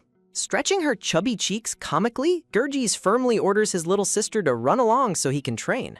Cherish lets out a soft tisk, realizing she should pause her pestering with Agricultural Day fast approaching. She thoughtfully considers the possibility that Emperor Rarehorde might actually be the master of the strange clown rabbit. A sharp clang rings out nearby, instantly drawing the young princess's curious attention. The energetic clank and clunk of wooden swords echo across the training grounds as Durga spars. Watching her brother train with such focus, Cherish silently notes that he seems to be having a blast. Giving her pink dress a gentle pat, Charisse decides she has watched enough for the day. She happily notes to herself that her special calendula-infused oil should finally be ready. Extending her arms in a big stretch, Cherisha eagerly prepares to set off and complete her quest. Cherish requests a trip to the kitchen, and the smiling young guard happily offers her a piggyback ride. The warm rustic palace kitchen stands ready with its stone ovens and cooking hearts. Beaming brightly, a cheerful kitchen maid warmly welcomes the young princess to the busy kitchen. Presenting a giant bubbling cauldron with a proud ta-da, the maid helps Cherish prepare enough ointment for all the palace servants. Peering over the dark edge of the massive pot, Cherish decides to check the ointment scent. She leans down, taking a deep sniff to evaluate the progress of her herbal mixture. She internally realizes with a quiet ooh that using calendula alone would have yielded an unpleasant odor. She celebrates happily, noting that the addition of pine needles and orange flowers created a delightful scent. The helpful maid asks if they should begin melting the beeswax, and Cherish eagerly agrees to start. Cherisha remembers she still needs to blend in the aromatic geranium petal oil next. She celebrates completing the recipe, ready to transfer the mixture into individual glass bottles. The completed calendula-infused ointment is shown, boasting soothing properties for various skin conditions. A bright flash suddenly startles Cherish as she inspects her newly made herbal mixture. A sudden wish of a pink system window advertisement offers her permanent medicine evaluating lenses. Cherish grumbles internally at the persistent pop-up window trying to scam her precious gems. The system window warns her against bad actors selling fake, dangerous opium-laced remedies instead. Stressed by the aggressive countdown timer, the young princess angrily decides to buy the lenses. Pressing the purchase confirmation button, she eagerly prepares to equip the magic lenses immediately. Swirling magical star trails envelop Cherish as the purchased item is successfully applied to her eyes. Shimmering colorful lights dance around the young princess as she stands amidst falling pink petals. With a quick blink of her eyes, she adjusts to her new magical enhancement. Cherish sweat drops, realizing she can actually feel the magic lenses resting over her eyes. Eager to finalize her ointment, she dashes out of the kitchen to find her father. She calls out to her father from the doorway, only to be told he is busy. Pouting adorably, Cherish wonders if her father is truly too busy to spend time with her. Narration explains the palace employs specialized mages capable of performing minor everyday spells on demand. Prince Vikal warmly assures his daughter that he is always ready to cast magic for her. The young princess secretly pities her father, knowing his royal duties keep him constantly exhausted. Looking over Vikal's overworked aides desperately plead with him to finally avoid working overtime today. Cherish compares the weary palace staff to modern corporate workers on the verge of collapsing. Her father worries she dislikes his presence, causing Cherish to jolt in surprise and quickly deny it. She silently wonders if her father can even sense his exhausted aides pleading behind him. Holding her cheeks, Cherish sweetly flatters her father by calling him most handsome while working. Her father's heart goes Batum, immediately agreeing to do whatever his beloved daughter wishes. Overjoyed by their sudden relief, the weary aides tearfully celebrate the princess's wonderful intervention. Ignoring his weeping staff, Vikal glares back as Cherish asks him to harden the ointment. Vikal dismisses his complaining aides to the meeting room, ignoring their protests about hogging her. Carrying his daughter gently, Vikal turns back toward the kitchen to assist with her task. The prince curtly orders his aides to prepare, giving them 10 minutes before he returns. Dozens of small open-wide jars filled with herbal mixture line the kitchen table. Vikal curiously inspects the table, asking if she has prepared a special jar for him. Panicking, Trish chipifies and quickly fibs about intending to put his potion in a nicer jar. She lets out a relieved sigh, glad she managed to dodge that awkward fatherly misunderstanding. With a soft swish of magic, Vikal hovers his gloved hand over the table of jars. She happily reveals the solidified ointment, thanking her father for his perfect magic assistance. A sudden pink flash erupts from the jar as Cherish inspects the solidified mixture. A soft ding chimes as a system window instructs her to blink thrice to evaluate the cream. Another ding confirms the perfect 100% efficacy of her freshly brewed calendula skin ointment. Looking at the glowing jars, Cherish happily realizes how useful her newly purchased magic lenses are. Cherish happily presents a jar to Shami, who lets out a delighted squeal of gratitude. Cherish warns Shami about the one-year expiration, realizing she must label future batches clearly. Outside, excited palace staff members gossip and assume the royal ointment improves the longer it ages. Sensing their dangerous misunderstanding, the young princess desperately prays that they do not use expired medicine. A pink system window announces the successful completion of her quest, rewarding her 100 million gems. Shimmering with absolute joy, Cherish squeals in delight over her massive new fortune of gems. Remembering the special chest, she reviews the system notice requiring 50 million gems to unlock it. A gleaming white treasure chest appears, tempting the wealthy princess to reveal its mysterious contents. Cherish grins eagerly, completely thrilled by the prospect of finally opening her magical chest. A heavy silence fills the kitchen as Vikal and Shami watch the princess talk to thin air. Cherish grows anxious, silently pleading for a hint on how to unlock her locked chest. A pink system window notifies Cherish that treasure chests are only activated at the dragon market. Cherish suddenly spins around in surprise as her father calls out to her in the kitchen. Cherish panics internally, worried her father caught her staring at the invisible system screen. Vikal offers his help anytime, leading Cherish to ponder what she could ask her father. Sudden realization strikes Cherish as she lets out a surprised gasp in the kitchen. Vikal begins walking away toward the door, leaving his daughter alone with her thoughts. Realizing her father is leaving, Cherish desperately reaches out her tiny hand to stop him. With a sudden grab, the young princess desperately halts her father before he can depart. Cherish tightly grips Vikal's leg, refusing to let him leave without answering her question. Clenching his trousers, Cherish musters her courage and asks if she can also learn magic. Cherish cutely explains her long-held desire to use magic just like her beloved father. Vishal listens intently while Cherish secretly hopes magic will help her easily complete system quests. Kneeling down, Vikal asks if she wants to learn magic, and Cherish eagerly agrees. Vikal explains that her dragon heart enables magic, but she must first learn magic circles. Patting her head, Vikal suggests visiting Idsis at the Foreign Affairs office for magic lessons. Vikal lifts his hand, explaining that Idsis is far more skilled with drawing magic circles. Cherish walks forward, holding a bag while remembering her father's reassurance about safe magic training. Cherish notes to herself that she already has the ring and ointment prepared for Idsis. Cherisher recalls her father's instructions about the ring and the maid's suggestion of gifting ointment. Cherish calculates her travel time to the market and excitedly prepares to learn magic immediately. Cherish cheerfully calls out to her brother Gurgis, ready to set off on their journey. A weary sigh escapes her companion as his brown boots plod slowly along the tiled floor. Gurgis grumbles about acting as her guard while insisting he has his own duties. As Gurgis lifts her into the carriage, he explains the rules regarding personal night assignments. Cherishi cutely requests his protection, prompting Gurgis to joke about finding her a horse companion. Sharisha looks on with a skeptical, half-lidded expression as she responds to her brother's teasing. Charisse questions why he sat next to her, and Gurgis teases her about tipping over. Cherishe demands to be treated like an adult, but Gurgis laughingly pinches her chubby cheek. Gurgis gently wakes her up as Cherish sleepily rubs her eyes, surprised they've arrived. Sudden grab sounds as Gurgis catches her dress, warning her to stay safe. Cherish eagerly peeps out the carriage window, her golden hair fluttering gently in the breeze. She gasps in absolute wonder, marveling at the sheer size of the magnificent structure ahead. The breathtaking white palace of the ministry stands proudly amidst beautifully falling autumn maple leaves. Cherish identifies the grand building as the home of the Foreign Affairs and Justice Ministries. Cherishe looks down at the gorgeous courtyard garden and calls out to her brother Gurgis. Cherisha casts a deeply skeptical glance, questioning why her brother is suddenly acting so polite. Sparkling with charm, Gurgis holds out his hand with a surprisingly dazzling gentlemanly smile. Blushing slightly, Gurgis insists that this is simply how a lady should be treated outdoors. A gentle hold connects their hands as Cherish mutters a playful complaint about his dramatic behavior. Holding hands, the siblings stroll forward as Gurgis politely asks if they should proceed. Cherish strikes a confident, adorable pose, fully prepared to win over everyone in her path. Cherish happily presents beautifully wrapped gifts to 3 surprised palace servants standing in the hallway. Beautifully decorated white gift box sits amidst golden flowers, topped with 2 red cherries. Cherish thoughtfully touches her necklace, deciding it is finally time to start recruiting allies. Cherish plans to deploy her ultimate secret weapon to completely win over the exhausted servants. Clearing her throat with an adorable ahem, Cherish confidently puts her cute charms on display. The plan is a total success as the charmed servants instantly feel energized by her cuteness.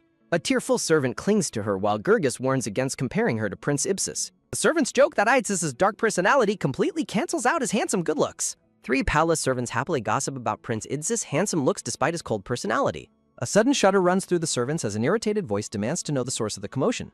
Irritated by their noise, Prince Idsis tiredly reprimands them, prompting their stammered apologies. A quick tap echoes through the hallway as a tiny foot steps onto the patterned floor. A warm hug joins them as Princess Cherish runs forward and happily embraces the tired blonde prince. Prince Idsis looks down in complete surprise, questioning why Princess Cherish is visiting him. Princess Cherish cheerfully requests that Prince Idsis teach her magic as she originally planned. Prince Idsis sweat drops and suggests they move inside, while Gurgis grumbles and the servants sigh in relief. The scene transitions to the inside of Prince Idsis' sunlit, orderly office filled with scholarly tools. As Gurgis yawns and departs for the couch, Cherish happily presents a surprise gift to Prince Idsis. The young princess holds up a sparkling gold chain with a beautiful ring attached to it. Prince Idsis carefully inspects the golden necklace, acknowledging the princess's thoughtful offering. Prince Idsis gently puts the necklace on Cherish, ignoring her confusion regarding her father's original instructions. A brilliant glow shines from the golden ring necklace resting elegantly against her patterned dress. Prince Idsis silently concludes that their father is using the magical necklace to spy on them. A knowing smirk plays on Prince Idsis' face as he keeps his thoughts to himself. He silently notes that the Emperor is putting that particular magic tool to good use. Prince Idsis watches Cherishi closely while the enchanted ring in the foreground shimmers with hidden magic. Back in his office, Prince Vikal secretly monitors his daughter through a magic floating mirror. A soft chuckle escapes Prince Vikal as he gushes to his aides about his daughter's adorable nature. A heavy thud of tension fills the room as his overworked aides desperately plead to resume their meeting. Solip asks why he did not accompany Cherishe, prompting Vikal to brag about her sweet compliment. The silver-haired aide sweat drops in silent disbelief, knowing the prince is not actually doing any work. Prince Vikal and Solip nervously fret about whether Cherish might trip and fall on her journey. The weary staff members weep in despair, realizing they will inevitably be forced to work overtime again. The narrative reveals that Prince Vikal has always held a deep affection for his siblings. The aides quietly whisper among themselves that the prince seems to dote on Cherish even more. A brief memory shows how he previously adored Princess Kiana without openly displaying his affection. Returning to the present, Prince Vikal continues to gaze deeply at the magical reflection on his desk. Prince Vikal smiles warmly, wondering if his precious daughter is heading to a field to pick flowers. A sharp twitch of irritation marks his face as his eyes suddenly spot something highly suspicious. Salip asks what is wrong as Vikal's expression suddenly turns deadly serious. Shocking thud sounds as Vikal accuses an unknown boy on screen of pretending to be ill. Salip sweat drops and gently suggests that the mysterious boy might actually be suffering from an illness. A dark, intense aura envelopes Prince Vikal as he glares menacingly at the magical projection. Salip nervously clutches his papers, voicing a bad feeling while offering to investigate the boy's identity. Salip quickly spreads the royal records across the desk to search for any matching profiles. Salip scratches his head in confusion, stating they have absolutely no records of such a boy. Salip notes the boy's noble attire, pointing out his highly unusual silver hair and purple eyes. Heavy silence falls as Salip confirms that neither he nor anyone else recognizes the boy. Prince Vikal turns away in deep thought, disturbed by the boy's peculiar purple eyes. A chilling vision of the boy's glowing purple eyes appears amidst dark, thorny branches. The silver-haired aide flinches in absolute horror as a sudden terrifying realization strikes his mind. Outside, Princess Cherish stops in her tracks, her golden eyes widening in surprise. With a sudden swoosh of the wind, Cherish runs to the boy while Salip realizes his clan's survival. Meanwhile, the scene transitions to a warm, sunlit training room where magic lessons are prepared. Princess Cherish happily holds a magic writing pen, eager to begin her training. Prince Idsis explains that every individual possesses a unique magic circle tailored to their nature. He reviews various spell diagrams explaining that anyone can use magic by drawing on dragon power. Prince Idsis advises the young princess to think carefully about the specific magic she wishes to learn. The blonde prince explains that all levels of wind represent a single concept when drawing magic circles. He instructs the young princess to visualize the exact spell she wants to cast as light shines brightly. A sudden brilliant flash illuminates the study as the blonde prince beautifully demonstrates a magical illusion for his sister. The prince notes that magic is fundamentally built on imagination, urging her to keep this core rule in mind. A sparkling look of pure joy and wonder fills the princess's face as she watches her brother's demonstration. Excited by the magical display, she throws her arms around her blonde brother in a sudden joyful hug. Startled by the sudden display of physical affection, the blonde prince hesitates before asking her a question. Holding her hand, he questions whether she habitually runs around embracing everyone in such a careless manner. She reacts with comical irritation, deeply offended by his sudden and cynical questioning of her friendly hugs. She loudly denies the accusation while flailing her arms, causing her brother to chuckle and drop the subject. She pouts to herself, silently wondering why her usually quiet brother is suddenly acting so overly sensitive. She spots her red-haired brother Gurgis fast asleep on the couch with a heavy book resting over his face. She notes that Gurgis is completely fast asleep, snoozing peacefully on the comfortable red sofa. Watching him snore, she decides it is best not to disturb her brother's deep and peaceful slumber. She asks her blonde brother for permission to go outside, and he agrees on the condition that she remains nearby. With a soft creak of the door, she cheerfully waves goodbye as she heads out for a walk. A loud slam echoes as the door closes, yet the red-haired brother remains undisturbed, snoring deeply.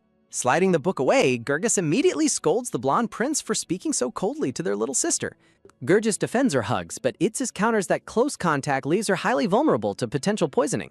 Horrified by the grim warning, the red-haired brother demands to know who would ever dare to poison her. Dismissing his brother's shock, the blonde prince magically floats a document over for him to read immediately. The red-haired brother catches the letter as it flaps gently through the air, his expression turning serious. A sudden look of dread washes over Gurgis as he begins to scan the contents of the letter. The document reveals that the leader of the Vatican has secretly passed away under highly mysterious circumstances. The blonde prince explains that the suspicious death was likely orchestrated to install an 8-year-old child pope. Finally understanding, the red-haired brother anxiously asks if the young pope might actually propose to Cherish. The blonde prince grimly confirms that his brother's terrifying political theory is entirely correct.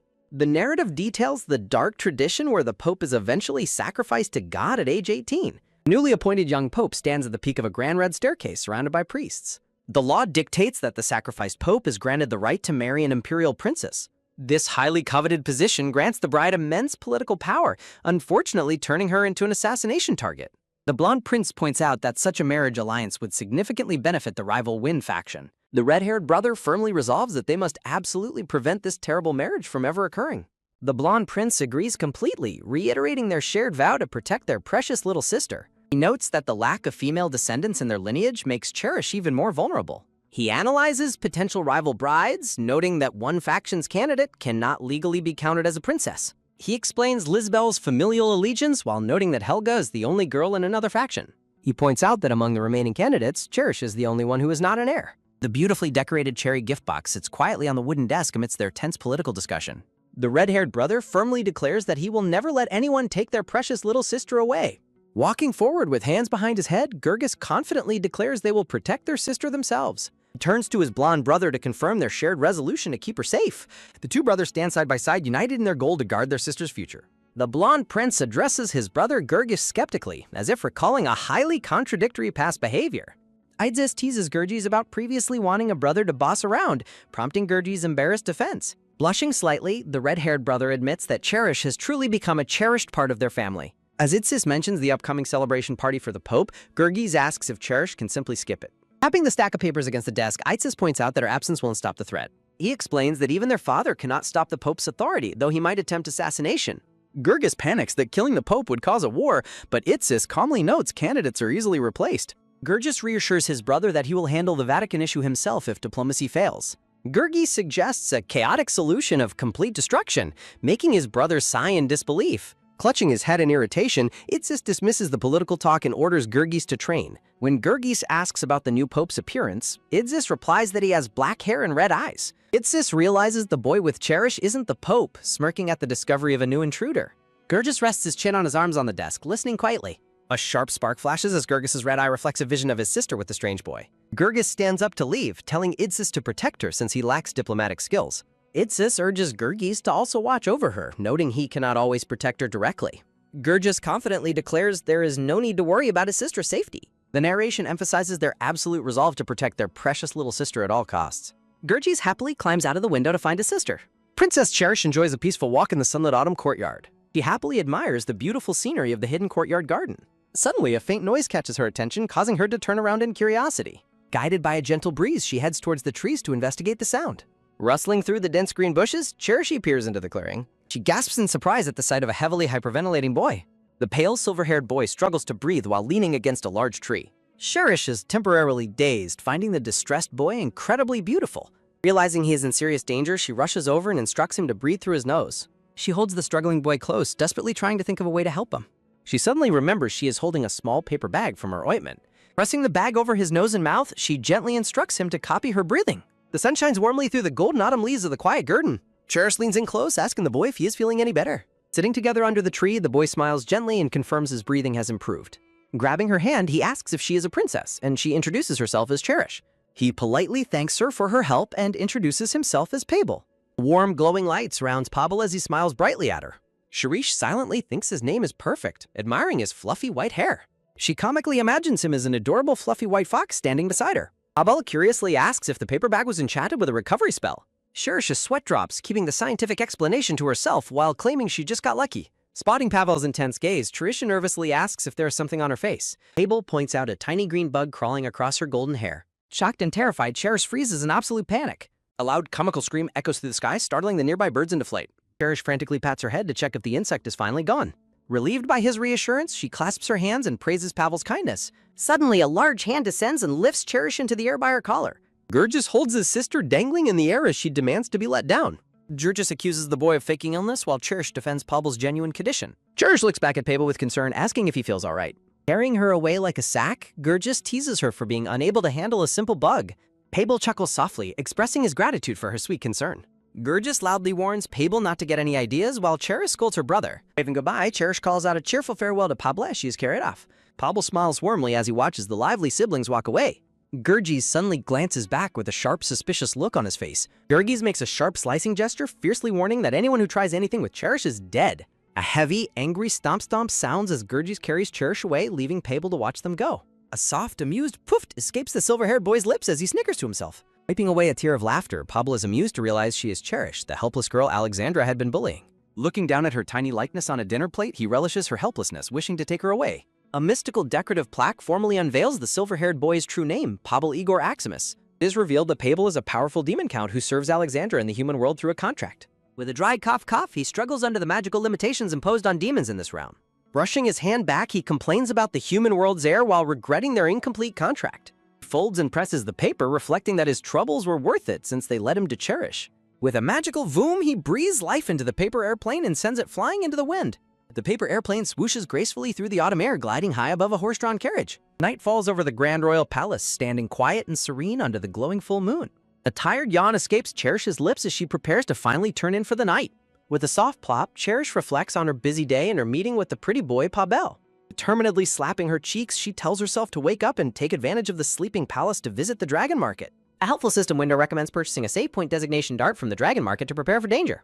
Cherish stands before her closet, choosing the perfect outfit before she embarks on her secret nighttime adventure. Looking up with bright red eyes, she resolutely declares her plan to buy a dragon market entrance key. With a sharp ding, the system demands 1,000 gems for the key, making her grumble about the lack of discounts. Another cheerful ding confirms her purchase, instructing her to draw a heart in the air to activate the portal. Knowing time is short, she quickly climbs onto her plush mattress to set up the gateway. With a quick swoosh, a glowing pink heart takes shape in the air before her open closet. Kneeling on her bed, Cherish stretches her arms out toward the warm, brilliant light of the heart-shaped portal. Standing before the shining magical gateway, Cherish proudly announces that her preparation is finally complete. A brilliant magical shine radiates as beautiful blue flowers bloom along the edge of her portal. Cherish leaps eagerly into the light, ready to dive headfirst into the magical realm of the dragon market. She emerges into a lively, sunlit market street decorated with festive banners and populated by busy beastfolk. Nearby, a horn merchant pours a fresh brew for a patron with a long, scaly tail. Hearing the festive clamor around her, Cherish happily walks through the busy market, amazed by its magic. Cherish perks up as a vendor shouts that a random draw jackpot is available for just 100 gems. A giant capsule machine filled with vibrant, glittering prize balls stands illuminated in the center of the market. Walking up to the tall vendor, she politely requests a turn to try her luck at the machine. The jackpot prize, a magnificent crystal key with radiant pink wings, shines brilliantly against a gold background. A warning screen appears as Cherish's sweat drops, cautioning her that playing too many times is simply gambling. With a loud clack, she turns the knob, determined to succeed despite her past failed attempts. She smiles brightly, completely filled with hope that her luck will turn around this time. A sparkling shine envelops the scene as her random draw result is finally revealed. With a glum sigh, she faceplants in disappointment, lamenting that feeling lucky always leads to failure. Her first prize is a sturdy rope ladder, guaranteed never to break under immense weight. Next is an expanding loaf of bread that magically duplicates whenever broken in half. The final prize is a pair of fire seeds that ignite instantly when thrown onto wood. Tears stream down her face as she grumbles about her useless items, hoping they will serve a purpose someday. A screen asks for 50 million gems to unlock her treasure chest, and she happily notes she has enough. Grinning, Cherish confirms the purchase, planning to buy a save point designation dart next. She strolls down the peaceful cobblestone street of the Beast Realm under a warm afternoon sun. A light jingle chimes above as Cherish approaches the shop's charming entryway. With a soft creak, Cherish slowly pushes the door open and peeks curiously inside. The shopkeeper stands in complete shock, loudly gasping that a real human has entered her store. The horned shopkeeper smiles warmly, her slitted yellow eyes sparkling with curiosity at her young visitor. Cherish nervously glances up, reflecting that dragons are strict and require filial manners. Showing how to win a dragon over, Cherish demonstrates a polite and respectful greeting. In the second step to winning over a dragon, Cherish demonstrates filial piety. The pink-haired dragon shopkeeper expresses deep admiration for Cherish's filial desire to buy her grandfather a gift. Walking away from the counter, Cherish turns around to inspect the shop shelves. Cherish is shocked to find shelves stocked with familiar, highly realistic, over-the-counter modern medicines. Spotting antihistamines, Cherish realizes she might find the perfect gift for her grandfather after all. Cherish asks about a first aid box, which the shopkeeper describes as an imported, useless novelty item. Hiding her true interest to avoid a higher price, Cherish casually declines wanting the medicine box. Staggering on her toes, Cherish grumbles about being too short to see the upper shelves. Startled by an amused pfft sounding nearby, she turns around in utter surprise. The shopkeeper suggests Cherish use magic to float, identifying her as an evolved human with a dragon heart. Cherish ponders the term evolved human while attempting to speak as the dragon shopkeeper approaches her. Leaning in with a smile, the dragon shopkeeper gently lifts Cherish's chin to examine her closely. With a soft chuckle sounding, the shopkeeper's golden eye glints as it reflects the nervous little girl. Pointing her finger upward, the dragon shopkeeper commands Cherish to rise with a simple spell. Bright magic circle appears as Cherish suddenly hovers in midair, losing a slipper. Suspended midair, Cherish is absolutely stunned by the reality of fantasy magic happening directly to her. Cherisha gasps at the astronomical prices of the luxury items displayed on the upper shelves. Sharp ding rings out as a glowing pink system screen suddenly materializes before Cherish. The holographic system window details the incredible power and limitations of the single-use dimensional summoning card. Cherish's drools as she imagines summoning an entire modern pharmacy to solve quests and get rich. Cherish's eyes sparkle with excitement as she spots a golden dart protected inside a glass case. Recognizing the save dart, Cherish is horrified to read its hefty price tag of 50 million gems. Floating in midair, Cherish cutely asks for a discount, prompting the shopkeeper to ask for her offer. When Cherish cheekily requests a massive 4,000 gem discount, the shopkeeper stares back at her completely dumbfounded. The dragon shopkeeper warns Cherish that she should avoid getting herself indebted to a dragon. Pouting, Cherish counteroffers by asking if she can at least receive some freebies instead. With a quick tap of her slipper, Cherish promises to become a regular customer for free goods. Cherisha puts on her most charming, angelic expression to win over the shopkeeper's favor. Batting her eyelashes, Cherish begs with a cute, pleading gaze that is nearly impossible to resist. Completely won over, the shopkeeper pinches Cherish's cheek and gifts her the entire medical box. Delighted by the bargain, Cherish rejoices over her new box filled with antihistamines and digestive aids. Trying to hide her absolute glee, Cherish fails to stop her lips from twitching in excitement. A heavy clunk breaks the silence, making both Cherish and the shopkeeper jump in surprise. A loud crack runs up the shop wall, drawing a worried comment from a startled Cherish. Hurried footsteps step outside the shop door, building tension in the quiet room. Creak sounds as the shopkeeper opens her door to heavy smoke, loudly complaining about the mess. Through the dense clouds of smoke, a mysterious figure teeters and totters unsteadily on his feet.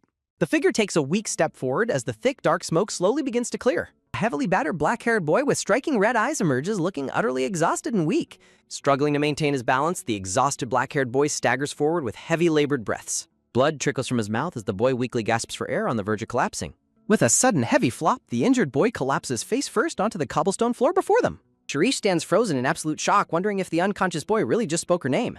Surrounded by swirling magical energy, Cherish stares in deep disbelief at the fallen stranger. A pressing question echoes in her mind, wondering how a complete stranger could know her real name. Rushing to his side, Cherish kneels down and frantically asks the unconscious boy if he is okay. The boy weakly cracks open his crimson eyes, his gaze flickering as he looks up at her. As the boy weakly smiles and speaks her name, Cherish tries to convince herself she must have misheard. Cherish blushes and silently admires the handsome face of the unconscious boy despite the tense situation. As the injured boy collapses heavily onto her lap, Cherish frantically realizes he needs immediate medical treatment. The dragon shopkeeper suddenly covers her nose in disgust, loudly complaining about a foul stench coming from the boy. Shopkeeper explains that while she wants to help, the terrible smell makes it impossible to stay. Cherish insists it is just blood, but the shopkeeper retorts that her sharp nose smells something else.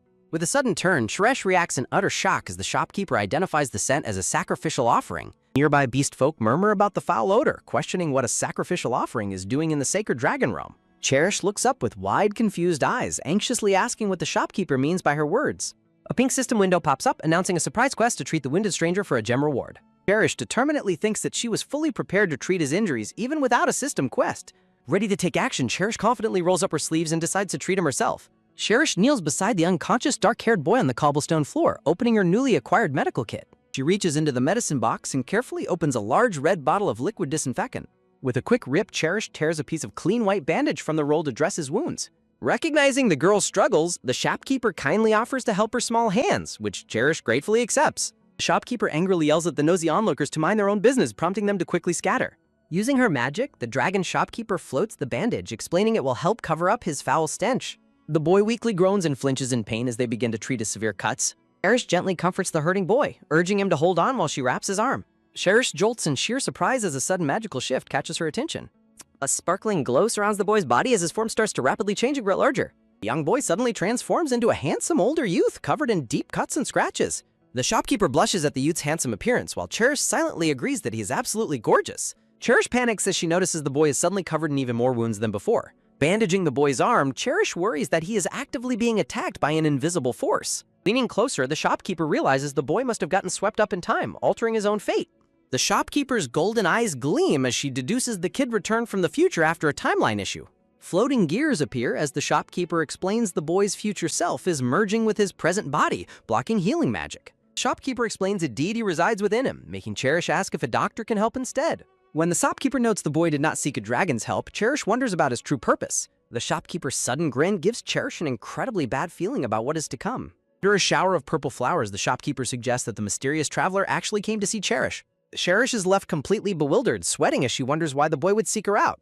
The older youth groans and shivers on the floor, visibly struggling as his physical form destabilizes. Cherish notes he has shrunk back into a child, realizing she must rewrap his loose bandages. Suddenly, a small hand firmly grabs Cherish's wrist, interrupting her as she tries to tie the bandages. The boy weakly rises, looking directly at her and softly declaring that he finally found her. Cherish looks on with wide, startled eyes, utterly shocked by his sudden confession. The bruised, dark-haired boy looks down in deep exhaustion, his expression filled with sadness and pain. Cherish asks where he lives and if he is all right, but he weakly answers that he is nowhere. The boy urgently whispers that absolutely no one must discover his presence in this realm. Red spider lilies float in the background as the exhausted boy staggers weakly on his feet. With a soft plop, the scene shifts as the heavily weakened boy loses his remaining strength. The boy collapses completely forward, resting his tired head directly onto Cherish's lap. Cherish gently pats his head as the exhausted boy falls into a deep, peaceful sleep. Cherish's small hand softly strokes the boy's soft black hair to comfort him as he rests. Safe back in her room, Cherish proudly reveals she successfully hid the sleeping boy inside her bedroom closet. Crouching inside the closet, Cherish gently feeds the sleeping boy a spoonful of modern fever reducer. Covered in a soft pink blanket, the boy sleeps soundly, resting his head on a white pillow. Cherise stands quietly in her bedroom, looking at the closed closet door where her secret guest is resting. Cherish tenderly promises the sleeping boy that she will see him when he wakes up. A quiet morning arrives as birds softly chirp among the autumn leaves outside. Looking through the window, the black-haired boy watches over sleeping Cherish in her bed. As Cherish continues to snooze and doze, her guest watches her silent sleeping form. Looking down in quiet contemplation, the black-haired boy murmurs that he can finally see. Sitting quietly on her bed, the young guest gazes at Cherish as she rests. The boy's internal thoughts reveal he returned to this living hell solely to find her. Sitting beside her, the boy looks down at sleeping Cherish with deep affection. Staring with glowing red eyes, the boy decides a future without her is absolute hell. Sitting on the bed, the boy reluctantly concludes he must leave despite wanting to stay. Letting out a soft murmur, Cherish turns slightly while remaining fast asleep.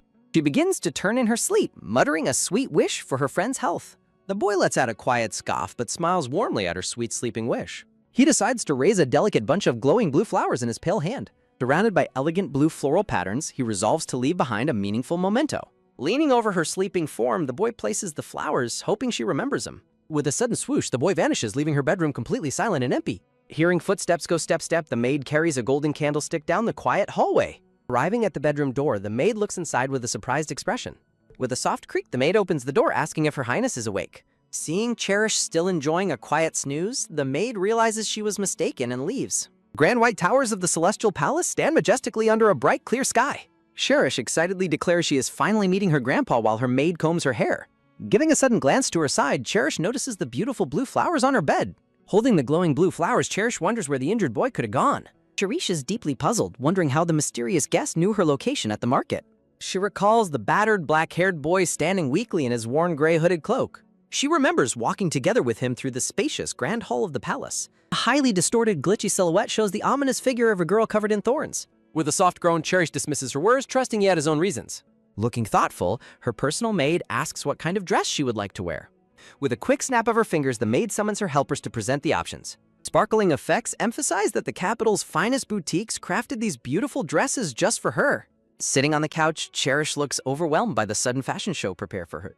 Cherish is first presented with an elegant blue dress paired with a sparkling sapphire tiara. Second option is a bright yellow floral pattern dress designed to make her stand out. The excited maids let out a loud squeal, declaring they have endless gorgeous dress options. Cherish sweat drops and giggles, thinking she would also love to dress up such a cute girl. Giving a thoughtful glance to the beautiful dresses, Cherish prepares to make her final choice. Sliding her foot into a matching pink slipper, Cherish readies herself for her new outfit. Wearing a gorgeous pink and white floral gown, Cherish cutely asks how she looks. Maids let out another joyful squeal, giving her dress a perfect score of 100. Cherish asks when her brothers will arrive, and her maid reassures her while offering cookies. Cherish happily munches on giant chocolate chip cookies, her cheeks puffed as she says how yummy they are. As Cherish enjoys her delicious treat, a loud voice suddenly interrupts to announce it is time to go. With a loud bam, her red-haired brother kicks the door open, giving her a sudden jolt. Her brothers laugh and playfully tease Cherish, calling her a cute little floral fairy. Cherish angrily yells at them for barging in, but her teasing brother calls her a baby. With a quick stretch, her brother cheekily pulls her cheeks to clean off the cookie crumbs. With a lazy scratch of his ear, her brother laughs at her ridiculous request to wipe it. Annoyed by Gurgis's teasing, Cherish dismisses him and sweetly asks Idsis to wipe her face instead. A dramatic da-dun sound echoes as Gurgis reacts in pure shock after being corrected on his vocabulary. Gurgis frantically whispers to verify his spelling, only for Idsis to mockingly suggest they both study more. A nearby maid is astonished as Gurgis dramatically despairs over being outsmarted by his toddler sister. Castle maids quietly gossip about how surprisingly gentle the cold princes are with their little sister.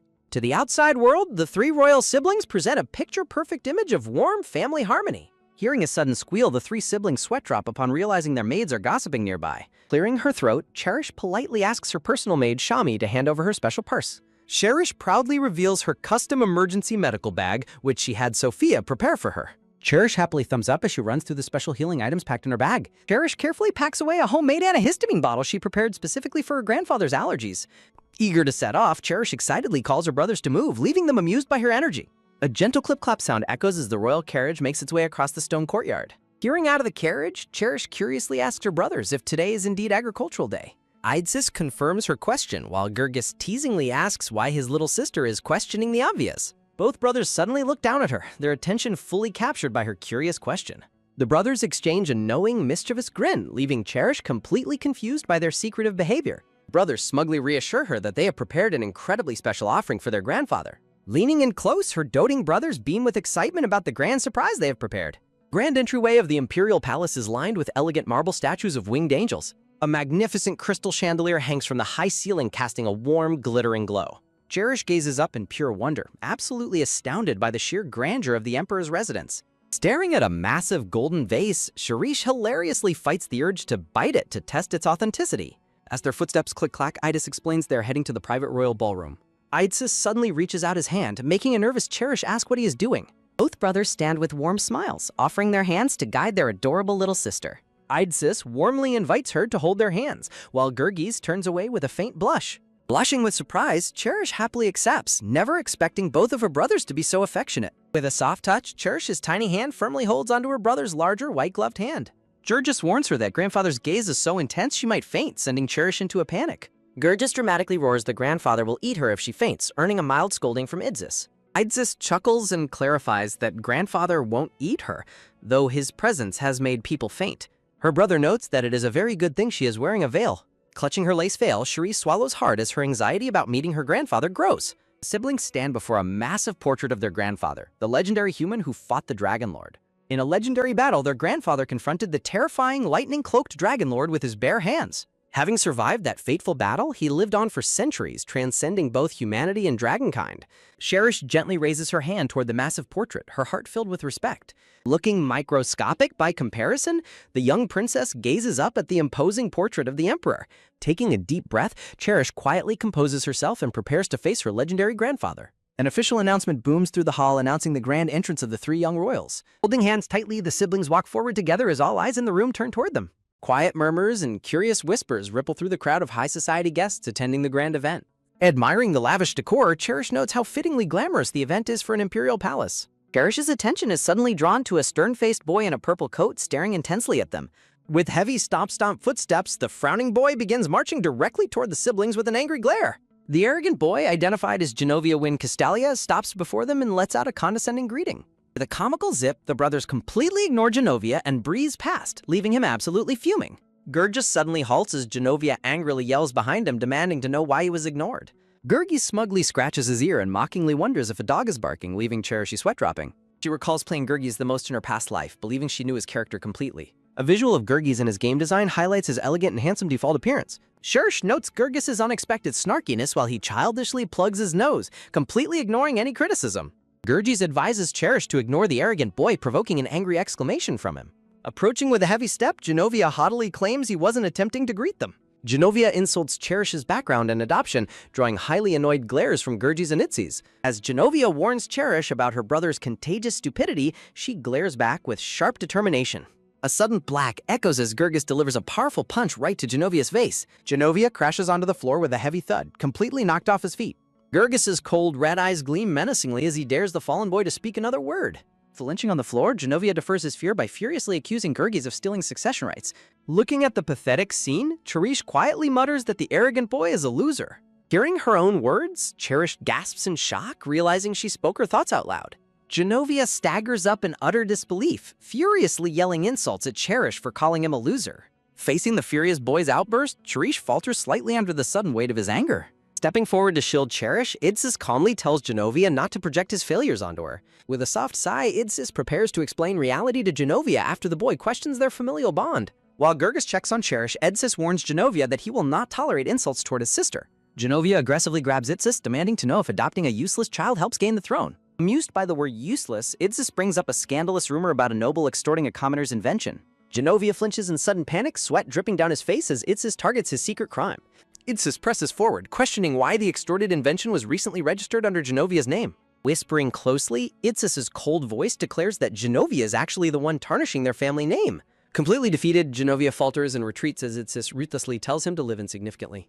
As Genovia dashes away in fear, Idsis gently suggests they take their seats before the Emperor arrives. Flopping down into her chair, Cherish silently resolves to never make an enemy of her terrifyingly clever brother. The three royal siblings sit quietly at the elegantly set table, waiting for the event to begin. Cherish observes Idsis, surprised that such a calculating person would step in to protect her. She wonders if his protective actions were actually driven by a sincere desire to keep her safe. Shaking her head quickly, Cherish reminds herself that Itzis is famously known as a highly conniving character. High-pitched trumpets blare loudly, announcing a grand entrance to the assembled guests. Gurgis leans down and gently prompts his little sister to stand up as the ceremony commences. An announcer loudly proclaims the arrival of the light that leads the great empire of Castalia. The announcer continues, introducing the legendary figure who transcended humanity to become a dragon in human form. With a firm step, a polished black shoe makes contact with the grand hall floor. A booming voice officially heralds the arrival of the great emperor and father of their nation. The emperor stands in his majestic crimson and gold imperial robes, his back turned to the crowd. Another announcer box dramatically reiterates that the great emperor is finally entering the hall. With a slow step, the back of the emperor's white-haired head and massive fur collar are shown. Eager to see him, Cherish tries to peer past her tall brothers in the bustling crowd. Smiling faintly, the white-haired emperor commands everyone in the room to be seated. Cherish stares in absolute shock, her eyes wide with bewilderment upon seeing his face. Sitting majestically on his high golden throne, the emperor possesses surprisingly youthful features and white hair. Cherish internally screams that he is not a grandfather, but rather a beautiful middle-aged man. With a sudden whoosh, a vibrant pink system status window begins to manifest before her. A soft ding sounds as a character profile reveals the emperor's severe peanut allergy. To a dramatic dun sound, Cherish reacts in pure horror upon learning his deadly diet choice. A surprise quest window asks Cherish to cure the emperor, prompting her to consider using her antihistamines. The white-haired emperor orders them to begin, while Cherish nervously doubts her influence as a child. Hearing step, Cherish watches a servant carry a wooden box away down the grand hall. A pompous nobleman proudly presents a framed drawing of wild ginseng as a legendary life-prolonging treasure. Gurgis immediately calls out the presenter's obvious lie, while Cherish mentally dismisses the man as a total fraud. Sitting on his high throne, the white-haired emperor casts a cold, silent gaze over the presented items. Bored with the offerings, the emperor swiftly commands the presenter to be dismissed from his sight. Desperately shouting that his treasure is real, the weeping nobleman is dragged away by royal guards. The emperor lazily and repeatedly dismisses one disappointing offering after another with a swift wave of his hand. The lucky commoner couple weeps with gratitude after receiving a generous blank check from the emperor. Cherish is amazed by her grandfather's immense generosity, while Itzis explains his spending habits. An unexpected heavy footstep suddenly echoes nearby as someone approaches their table. Feeling a sudden presence, Cherish turns around with a highly confused expression on her face. Genovia runs forward eagerly, holding a red ribbon gift box while calling out to his grandfather. Genovia confidently declares that his specially prepared gift will bring miraculous benefits to the emperor's health. Looking nervous, Genovia offers the wrapped box with hopes that his grandfather will truly like it. The siblings react with silent embarrassment, and Cherish immediately regrets witnessing the arrogant boy's desperate pandering. The emperor completely rejects the offering, leaving a crying Genovia utterly devastated as he is dismissed. Itzis gently taps Cherish on the shoulder, informing her that it is finally their turn to present. Itzis smiles warmly, looking incredibly elegant and handsome in his refined default appearance. The announcer officially introduces Shirish to the emperor as the daughter of the royal family. Cherish is absolutely horrified as she realizes her mischievous brothers are presenting her as the offering. The doubting brothers proudly present Cherishi, claiming she has the potential to cure their grandfather's secret ailment. Intrigued by their unique proposal, the white-haired emperor thoughtfully commands Cherish to step forward.